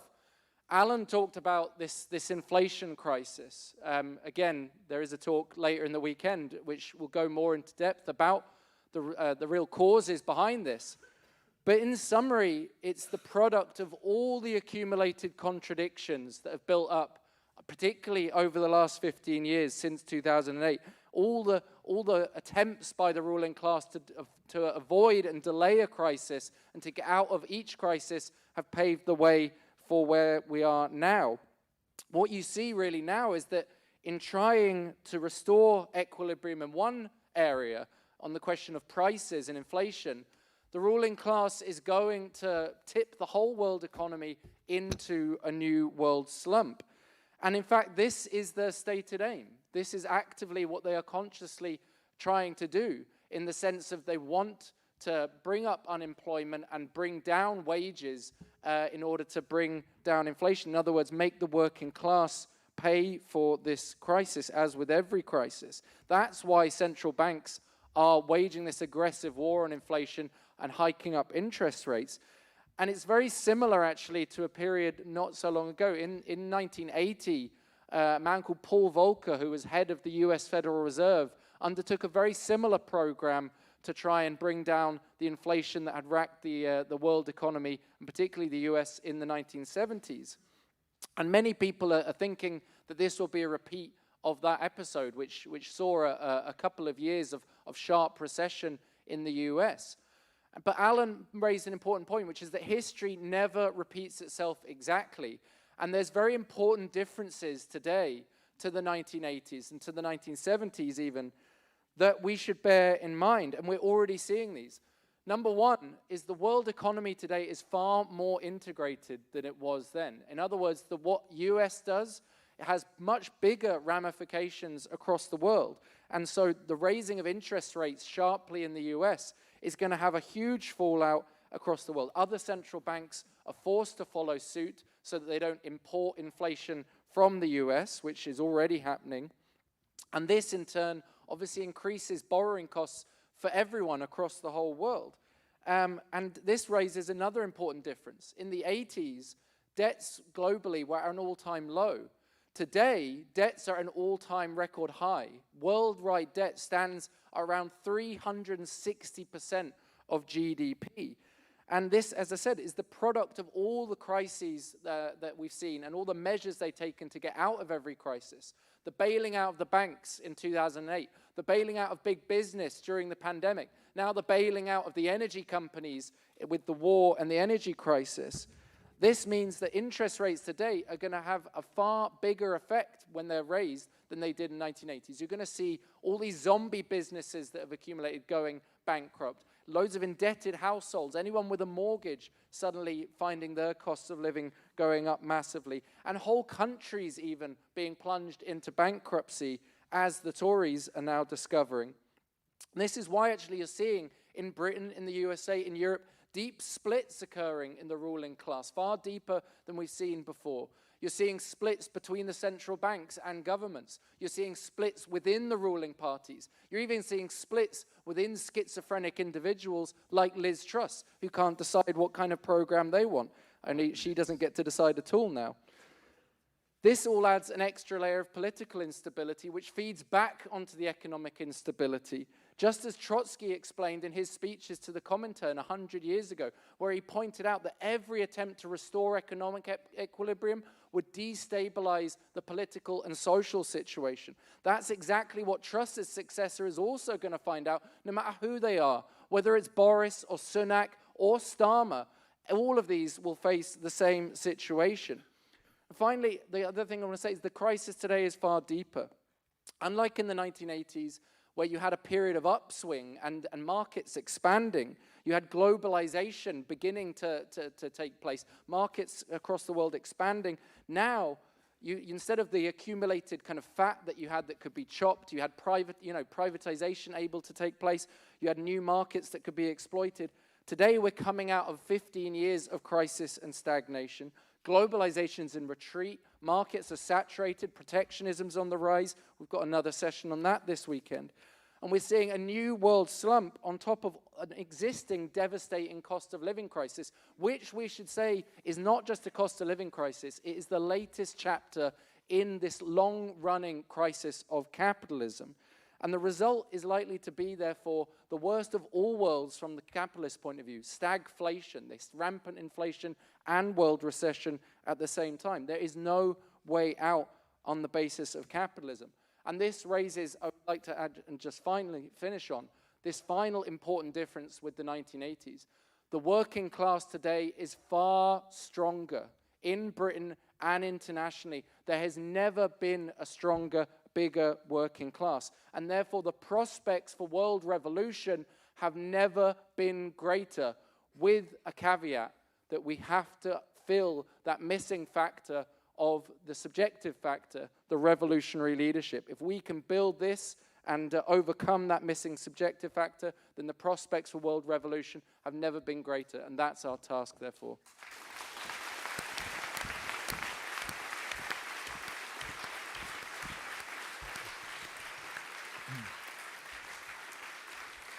Thank you, Adam.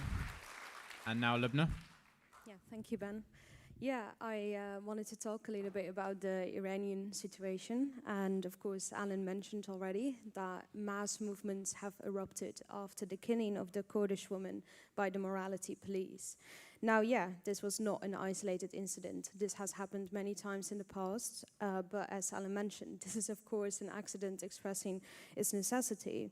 Because shortly after her death, a mass movement erupted, across the entire country in 140 cities, villages, and towns.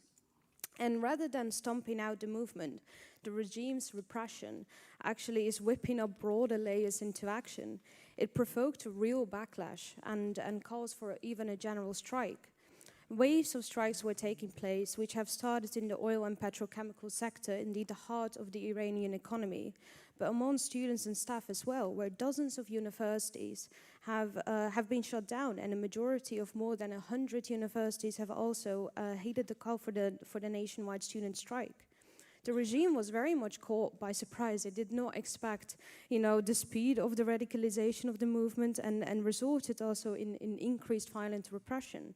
But the layers that are not on the street, the layers that are actually on the street are the most downtrodden and oppressed layers in society.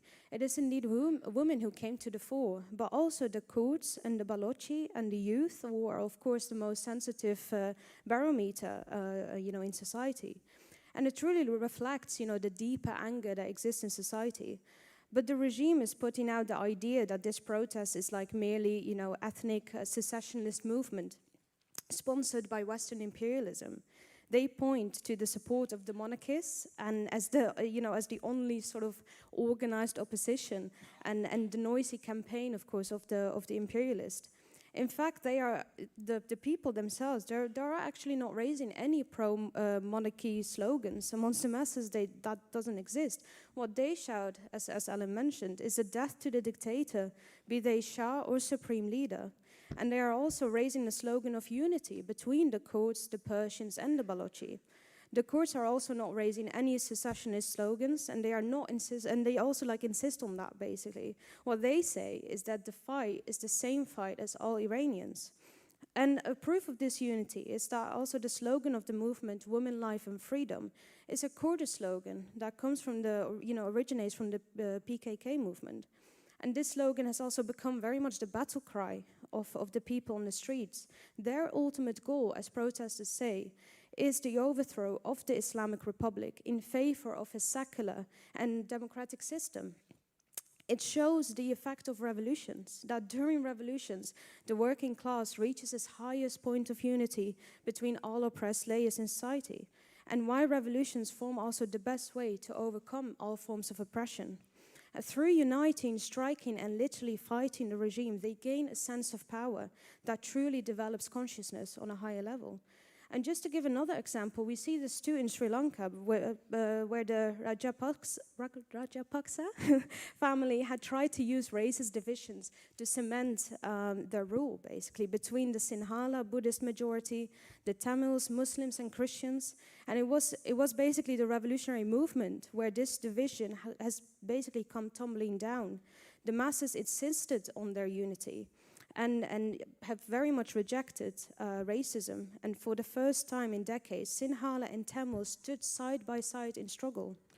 But the point is that because in Iran there is no clear organization by this movement, the only voice that is heard and is amplified by the regime is that of the monarchists.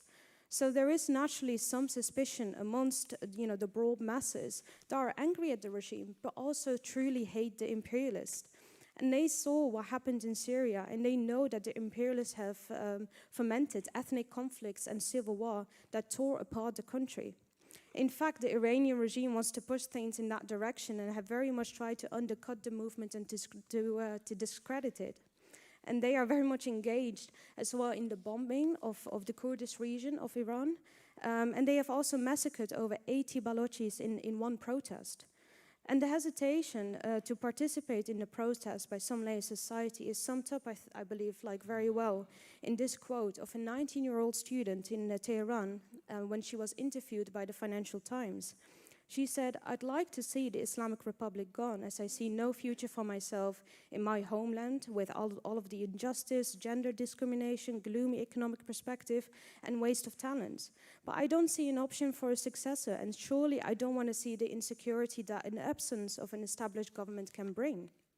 So the only way to cut across this hesitation is for the movement to raise up its own organization with very clear program and demands. And they have started to actually form this. There are certain embryonic, starting to organize this among students in particular, but it's still very much at this immature stage. However, the self-organization of the masses is a hallmark of all true revolutionary movements. We saw this as well with the rise of the Soviets during the Russian Revolution, and the factory and neighborhoods, the shuras, basically meaning councils, which we saw for a brief period that competed for power during the 1979 Iranian Revolution. These structures form the embryo of a future society fighting to be born. But in order to reach that potential, they must first of all reach all layers of the masses, in particular, of course, the working class.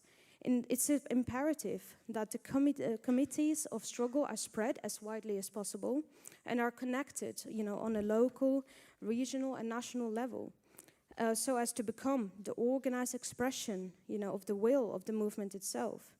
In this way, the as of yet unsolved problem of leadership can also therefore be addressed. And demands must be put forward that go beyond the democratic demands that the movement is limited to at the moment. They must put forward on a class program consisting of social and economic demands that can appeal to the broadest layers of society, of the working class and the poor and oppressed. Furthermore, the most advanced layers should, of course, look forward and amongst the students and workers to the need to put the ideas of the revolutionary ideas forward of Marxism, which is the most powerful tool that the working class has in order to liberate itself to truly liberate itself, but also, of course, from oppression. And when linked internationally, it would certainly find an echo in the rest of the Middle East. I would say that a socialist revolution in Iran would mean key for the region and would mean also a first step in a socialist federation of the Middle East.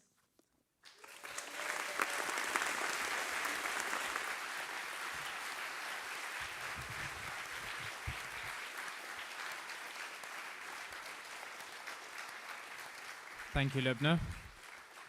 And Fred? Is it working? Yeah. Just a few words on Italy. It's not working. I thought it wasn't. It is working. You're confusing me. This is a maneuver.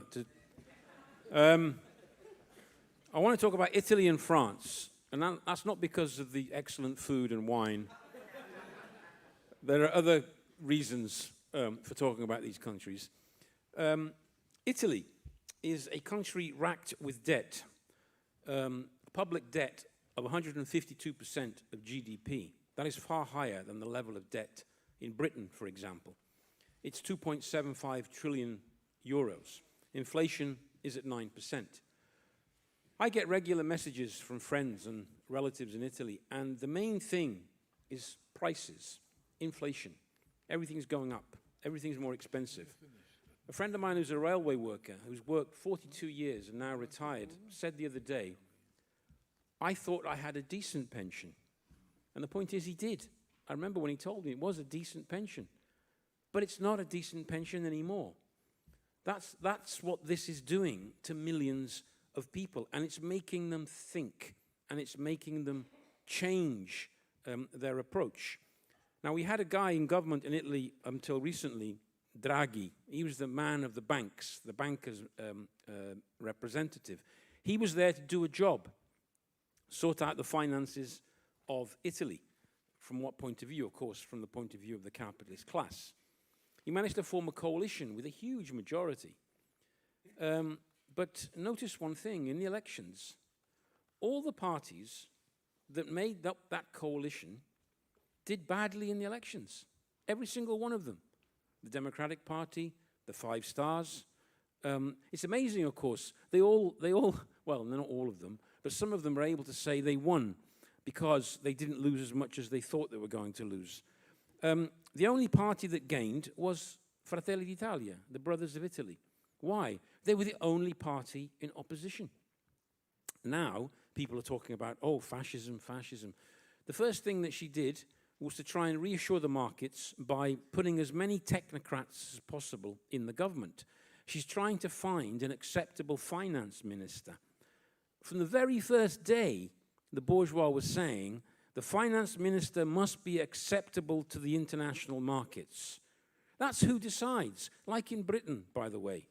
Who decided what happened these last few days? It was the finance capital that decided what's going on. And in Italy, it's the same thing. They decide what Meloni does. She has got no independent policy. But what's significant is the 40% abstentions. In a country where, in the past, over 90% would go and vote. Now, 40% support no party. And the reason for that is a growing distance between ordinary people, ordinary working class people, and the parliament. Parliament has been exposed many times for what it is, for the sham that it is. We have poverty growing.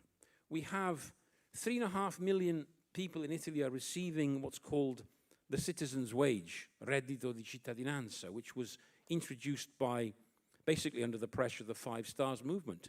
Well, this government has come to power saying they want to remove that. In a moment like this, where millions of people are literally barely surviving thanks to that income, they want to hit them exactly when inflation is going through the roof and poverty is growing. There's a swathe of companies in Italy that are going bankrupt, factories which are closing across Italy, from Genoa to Trieste to Florence, big industrial plants which are facing closure. This is what's happening in Italy. The Brothers of Italy will find it extremely difficult to govern in this situation. I don't know how long. I mean, Truss was quite fast. I don't know if Meloni is able to run as fast as Truss. But it's not going to be a 5-year term. Next door, we have France. Inflation, over 6%. France's debt, in absolute terms, is actually bigger than the Italian one. It's close to 3 trillion euros. That's 115% of GDP. All these countries have similar figures. Now, Macron is still in government, but he's a far weaker politician than he was when he was first elected. If you calculate his vote in terms of the overall electorate, he only got 20% in the first round. This is also a common feature we see in many countries. Those who govern do not have the majority of the population supporting them. It's through one mechanism or another in the electoral system which allows them to have a government.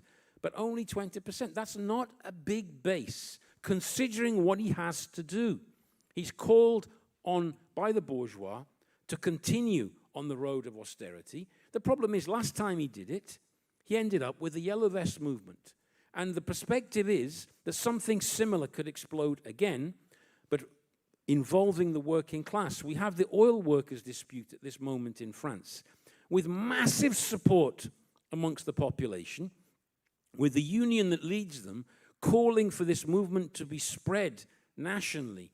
Now, unfortunately, both in Italy and in France, we have these trade union leaders who do everything possible to use protests and days of action as a way of letting off steam rather than promoting an all-out struggle of the working class. That explains why, in spite of the huge anger, very often in France you have a day of action and it's not as big as you would expect because people don't believe that just simply by marching through the streets of Paris for one day you're going to achieve something.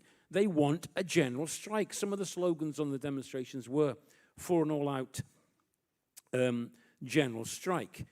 In France, we have the polarization with Le Pen on the right and Mélenchon on the left. Mélenchon only narrowly missed going through to the second round. It would have been a very different scenario had he done. In Italy, there's not even an expression. The old Alan spoke about the ex-Communist Party leaders. Some of them have become openly bourgeois. The Democratic Party in Italy is a bourgeois party. It's been taken over by the Christian Democrats, by the way. That's what's actually happened to it. And the Communist Party's leaders did that. That's the heritage of Stalinism in Italy. Now, the two countries have high levels of abstention, which shows the distance between the masses and the establishment and the parliament. High levels of debt, which mean the policy is austerity. High inflation. Trade union leaders holding the workers back. But at the same time, we see the growing pressure from below, the anger. Alan says at the bus stops in Italy, everybody's talking about politics. I had an experience talking to a relative. I explained to them, we just had a few minutes, and they said, what do you do? And I thought, well, I'll tell you what I do as a job. And then and she said, and you tell me now. You know, and then she wanted to know how many comrades we've got. And I thought, wow, this is an indication of how things are changing. Now, in both countries, there are great traditions. France is the country of May 68, and Italy is the country of the hot autumn of 1969. Those traditions are going to come back. You can see it. It's being prepared. An explosion and the spontaneity that often is an expression of the Italian working class is going to surprise the trade union leaders. It's going to surprise everybody. You watch this space and you'll see what happens.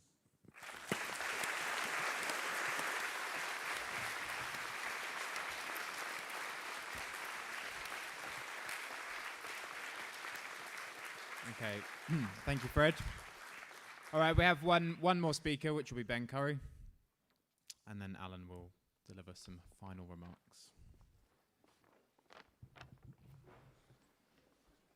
Hey, comrades. A lot is expecting a comedy routine. Yeah, I was the front page of The Economist this week talked about the Italianization of British politics. I wanted to talk about the Sri Lankaization of the world situation and also the British situation, to be honest. So the first thing I wanted to know, I mean, Gotabaya Rajapaksa was elected president in November 2019 in Sri Lanka, less than a month actually before Boris Johnson got his whopping majority in December 2019. And just like you saw actually in the wake of that Tory majority, where you saw the left kind of like despairing, the collapse of the Red Wall, the working class has become completely reactionary. They said the exact same thing in Sri Lanka back in 2019. You had 7 million votes for Gotabaya Rajapaksa.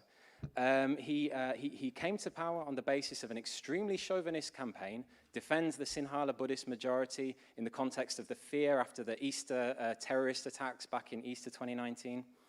And you know, people talk about, you know, the masses are reactionary, they'll never move. And how, like, that seems like a complete lifetime ago. But it's the same people that in Sri Lanka who have now brought down Gotabaya Rajapaksa, sent him fleeing into exile, and the mood likewise in Britain. It's completely transformed. The Tories are now, Boris Johnson's probably now the most unpopular prime minister, as we predicted, that Britain has ever had. And, well, actually, no, he's been overtaken in the past month. The Tories languish 33 points behind in the polls. It's a phenomenal speed at which consciousness has been transformed, and I think we have to get that into our heads. Look at the speed. People were talking about a reactionary situation. You have to be able to look beneath the surface of events.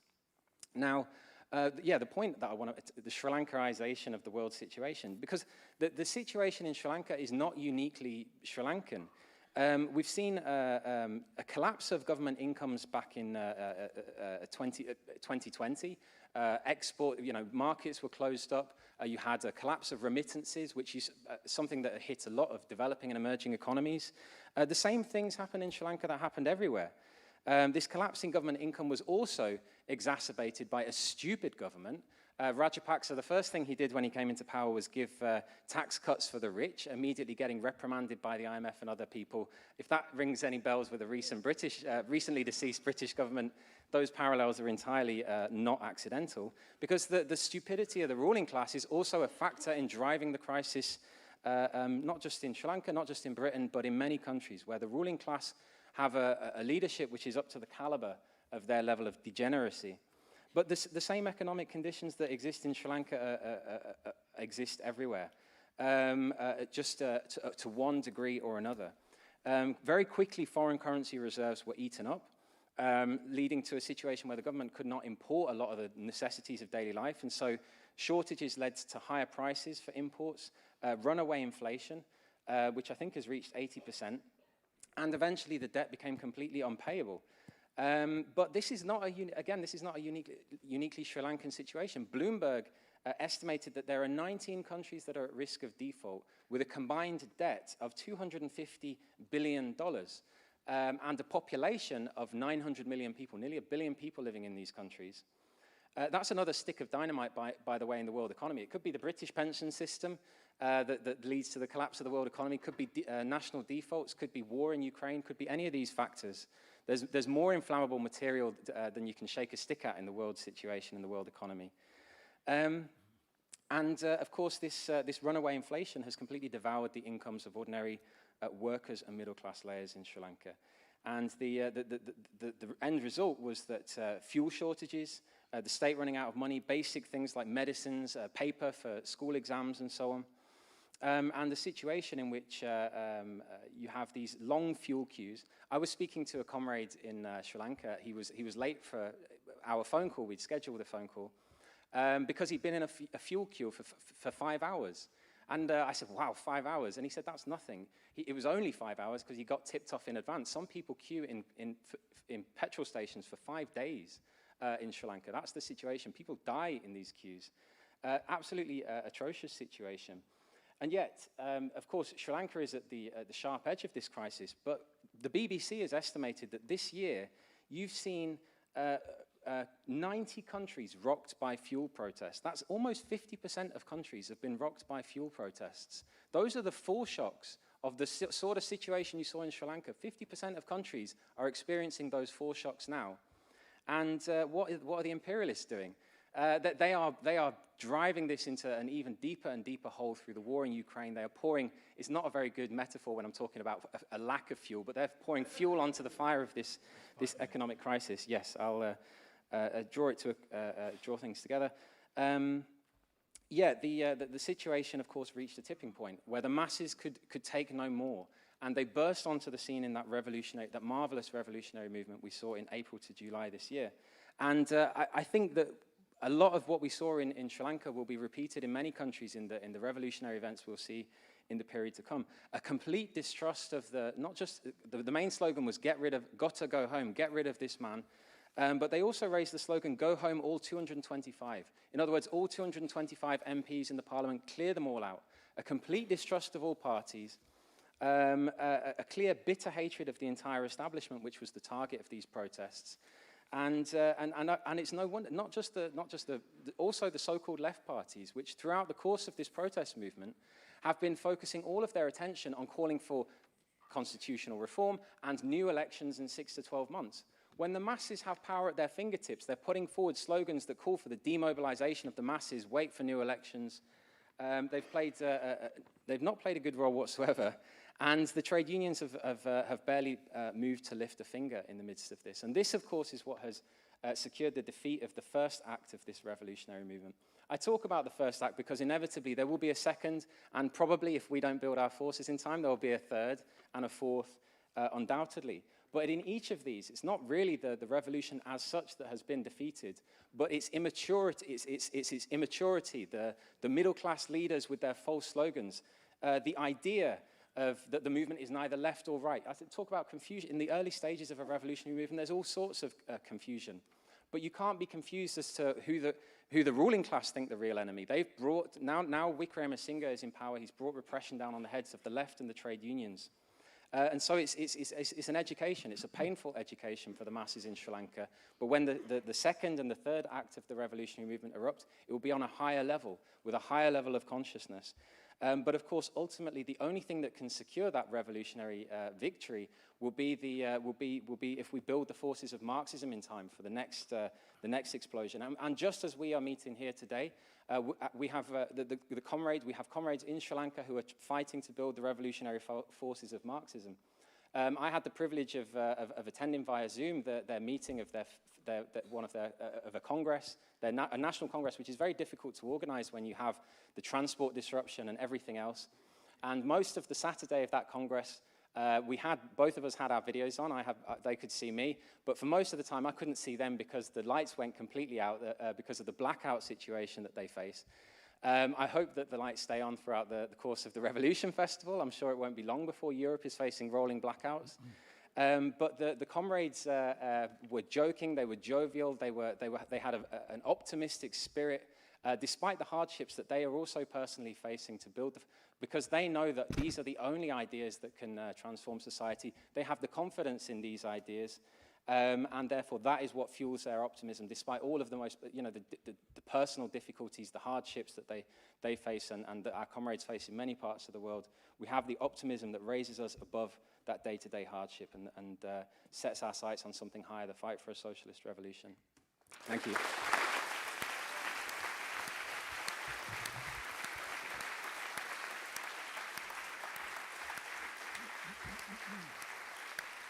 Thank you, Ben.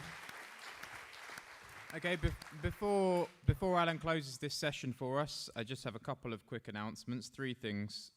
First of all, you should all, when you registered, have been given one of these red wristbands. Please keep that on all weekend, and then we won't have to re-register you, and it'll get you through the doors with minimal fuss.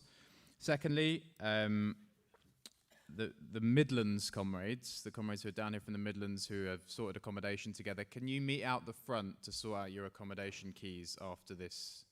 Is that right? Yeah. After this meeting. And probably that's a good time to sort out accommodation for anybody else from different regions or internationally or whatever, to sort out your accommodation.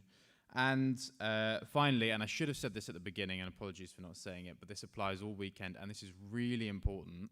Do not take photos of the faces of people in the audience. Take photos of the people speaking and making contributions and this kind of thing. But there are comrades attending over the weekend who cannot be photographed. It is extremely dangerous for them to be photographed.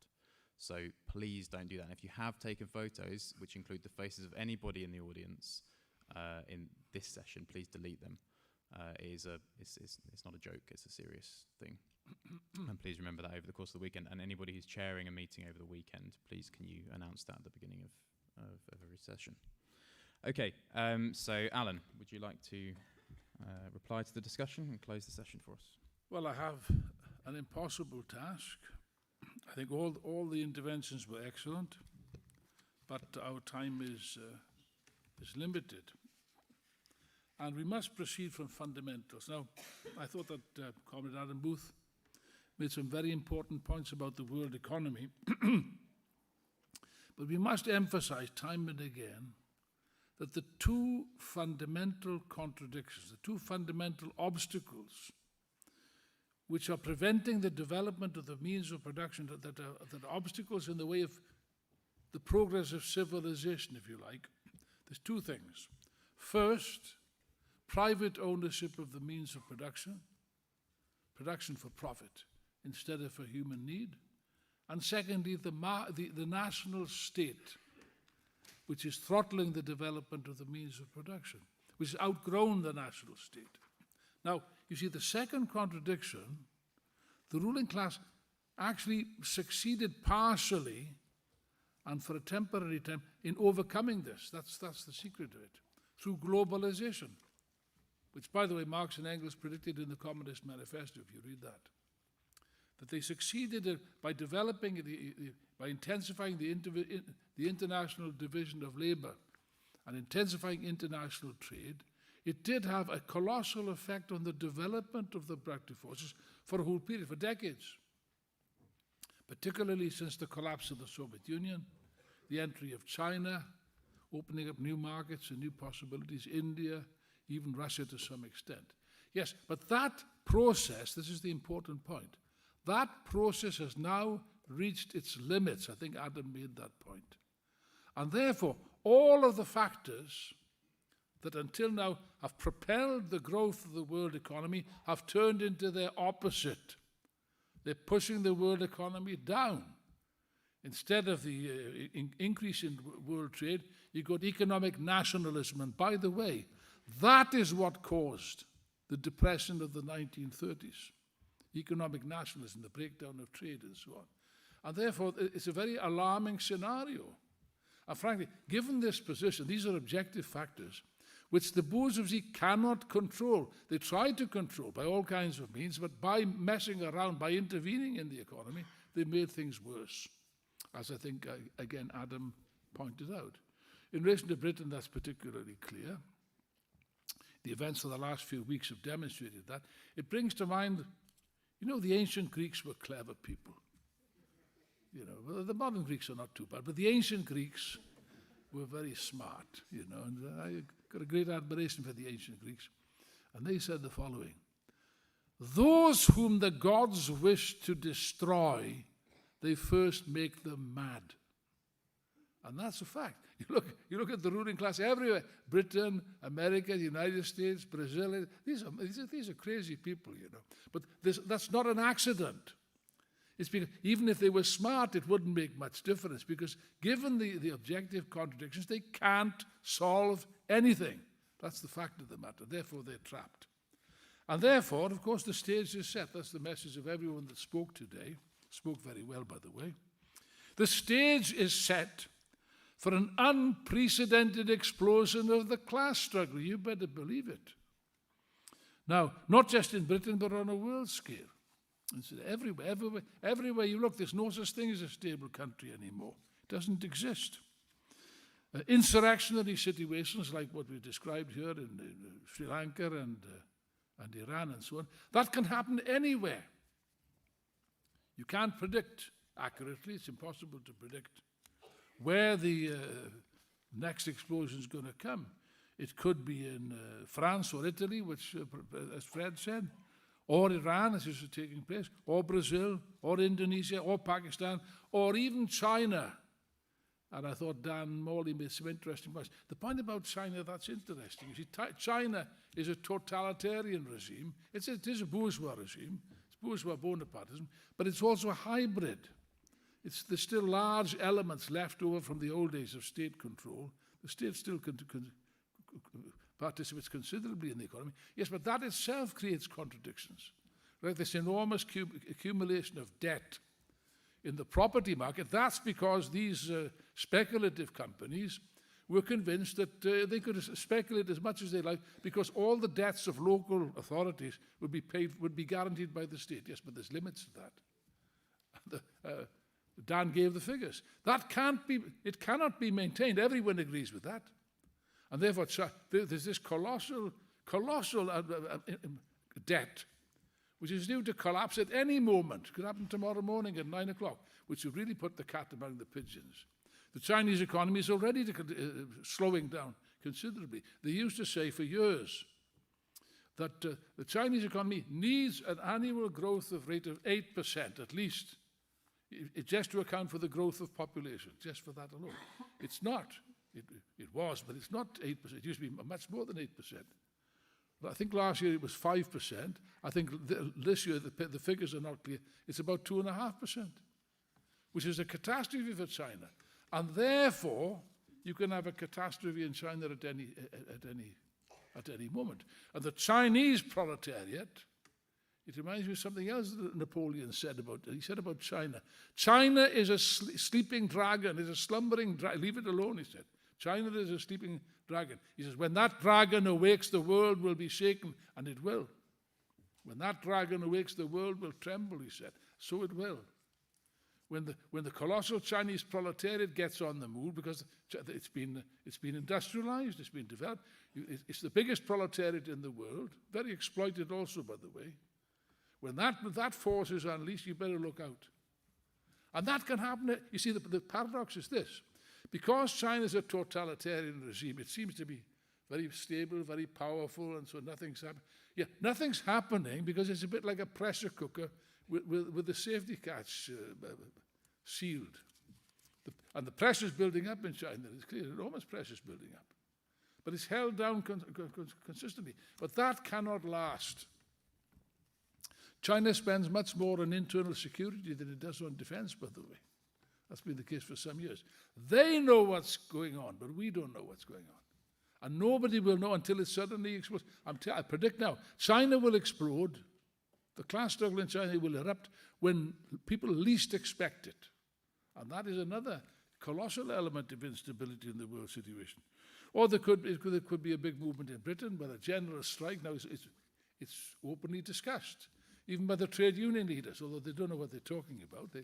They've no real intention, they've no desire to call a general strike, and yet it may be taken out of their hands. But the movement itself, and they've forced to talk about it as a means of putting pressure on the government, which isn't working very well, so it seems. So even in Britain you can have a situation which is unforeseen. Yes, we have this perspective of class struggle, but as I've said earlier, and we must bear this clearly in mind, that's only one side of the equation. Nobody can doubt the wish of the desire of the working class to fight. You know, nobody. Yes, but to fight does not necessarily mean to win. There, the factor of leadership does come into this. And by the way, even when the workers win a strike under these circumstances, what the ruling class gives with the right hand, they take it back with the left hand. Wage increases are cancelled out by inflation. And all kinds of things like that. And therefore, ultimately, yes, there will be an explosion on the industrial plane, because the political plane is pretty hopeless as far as people can make out, and they're right. But at a certain stage, the workers will begin to draw political conclusions, and they will be revolutionary conclusions. And that will shake the entire situation up from our point of view very nicely. But you see, the question is this. Given the present leadership, you must be prepared for this. I have no time whatsoever for people who think that revolution is a romantic thing. It is not. It's a hard struggle, it's a hard business, a hard school. And yes, there will be defeats. Defeats are implicit because of the leadership. It's implicit. There will be defeats. And we don't want commoners then hanging their heads and drinking themselves to death or whatever they might be doing, or weeping into their herbal tea or whatever they drink. You know. Just because a strike's been defeated. We can't have that. Cannot have that. No. You see, I'll refer to the ancient Greeks again. You know, Ted Grant was fond of this story. He often repeated it. There was a giant called Antaeus who he wrestled with Hercules. Hercules was a tough guy, but Antaeus was a giant. And Hercules threw Antaeus to the ground many times, broke all his bones, thought he was dead, threw him down. And every time that he threw the giant to the ground, to Hercules' astonishment, he would jump up again, ready for the fight, because he derived power from his mother Gaia, the earth. You know. And Ted used to say, you know, the working class is like that giant. No matter how many times it's defeated, No matter how many times it's hurled to the ground, it will always come back, always, always, always come back. And I'll tell you something else. Soldiers learn also from defeats. In fact, they learn more defeats than from victories. It was Engels that said, defeated armies learn well. And Lenin, when he read that passage, he commented, yes, that's well said, said Lenin. That's well said. And it applies very much to the revolutionary army as well, of the working class. Workers learn through struggle. They can't learn from anything else. That's the point. Workers are not little children, as all the reformists think that. The lefts also have the same snobbish illusion that the workers are silly, stupid little children. Workers are not stupid and they're not little children. And they're quite capable of understanding. Yes, but of course they don't have the opportunity because the conditions of life doesn't permit them to spend time studying the 3 volumes of Capital and so on. It's very difficult. Yes, but they do learn. They do learn from the biggest and most important book of all, the book of life, the book of experience. Lenin said, quoting a Russian proverb, life teaches, my friends. Life teaches. Yes, and it teaches them very harsh lessons. And there will be very harsh lessons that will have to be learned. Like the British working class is going to have to go back to the school of Starmer to learn a few lessons, to find out what the reality about right-wing reform is. They will need to go through that school because they haven't been through it for some time. It's necessary. We must understand this. And our task, Trotsky also was fond of quoting that great materialist philosopher Spinoza. Our task, Spinoza said, is neither to weep nor to laugh, but to understand. Okay? Neither weep nor laugh, but understand. Have to understand the processes that are developing and help the workers to understand, to draw the conclusions, the necessary conclusions from their experience. You see, what is our task really? Well, it's not, there's an English proverb, you can't teach your granny to suck eggs. I don't think that can be translated very. I don't suppose grannies these days do suck many eggs. They used to in my day. That was a long time ago. Jim will remember that. Did your granny used to suck eggs, Jim? Embarrassed silence.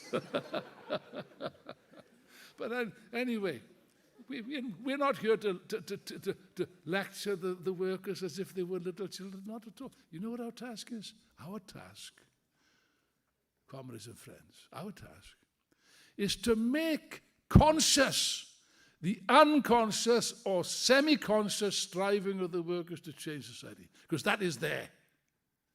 Nobody taught them that. We didn't teach them that. They didn't get it out of books. They got it out of their own life experience. Life teaches. Oh, yes. Yes. But of course, it's still incoherent, isn't it? It's not fully developed, but the desire is there. That's why I say that they're wide open now, more open than ever before to the ideas, revolutionary ideas of Marxism. Okay, so our task is that, to make conscious the unconscious or semi-conscious will of the workers to change society. And we have to do this. I finish because of the lack of time, because somebody's bound to say, they're bound to say it in the pub afterwards. Yeah, that's all very well, Alan, but what can I do? Little me, what can I do? Well, I'll give an honest answer to that comrade if he or she is sitting here today, bound to be somewhere in the hall. Ideas probably in their head. I'll give you an honest answer, comrade. What can you do? As an isolated individual, an isolated atom, floating somewhere in the subatomic world, I don't know. What can you do as an isolated individual? You can do precisely nothing. You are right. You are impotent. You are meaningless. Your life is meaningless. Yeah, you're right. You're right. But take courage, my friends. Take courage. You're not really an isolated atom at all, are we? We aren't. We aren't. We are part of a far greater thing than that, a far greater collective. It's called the working class. It's called the labor movement, and it's called this organization. Marx said, the working class without organization is only one thing. You know what it is? Raw material for exploitation. That's all. That's all it is. All it can be. But once you're organized, it changes. And therefore, that's our task. Our task is to build this organization, starting with ones or twos and little groups or whatever. You know, we are getting there. The attendance at this meeting, the marvelous, shows that we're getting there. But we'll get there a lot quicker if every single one of you, for a start, if anyone in this hall is not a member of Socialist Tribune, please join. Please join. We'll be glad to have you, you know. And I'll give you 2 good reasons for joining. First of all, because we need you. We need you because with your help, we'll build much faster, much quicker as well. I'll give you a better reason. You need us. You need us because as an individual, you can't do anything. Therefore, draw the necessary conclusions. And I hope at the end of this weekend, we will go a long way towards meeting these targets. And on Monday morning, sharp, when you get back to work, then, of course, this school will play the necessary role of educating, of training the soldiers of the international army of the proletariat, such that we'll be fit for the historic task which now faces us and our class. Comrades, long live Marxism, long live the working class, long live the international Marxist tendency.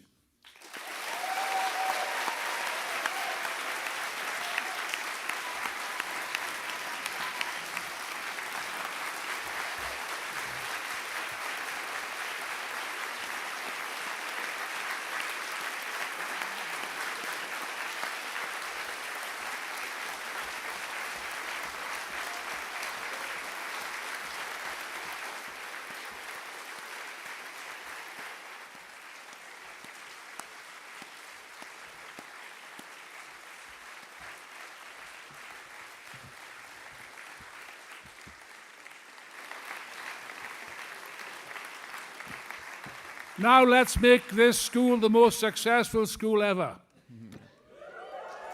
Okay, thank you, comrades. We are running a little bit over time, so in the interests of letting the staff tidy the place up after we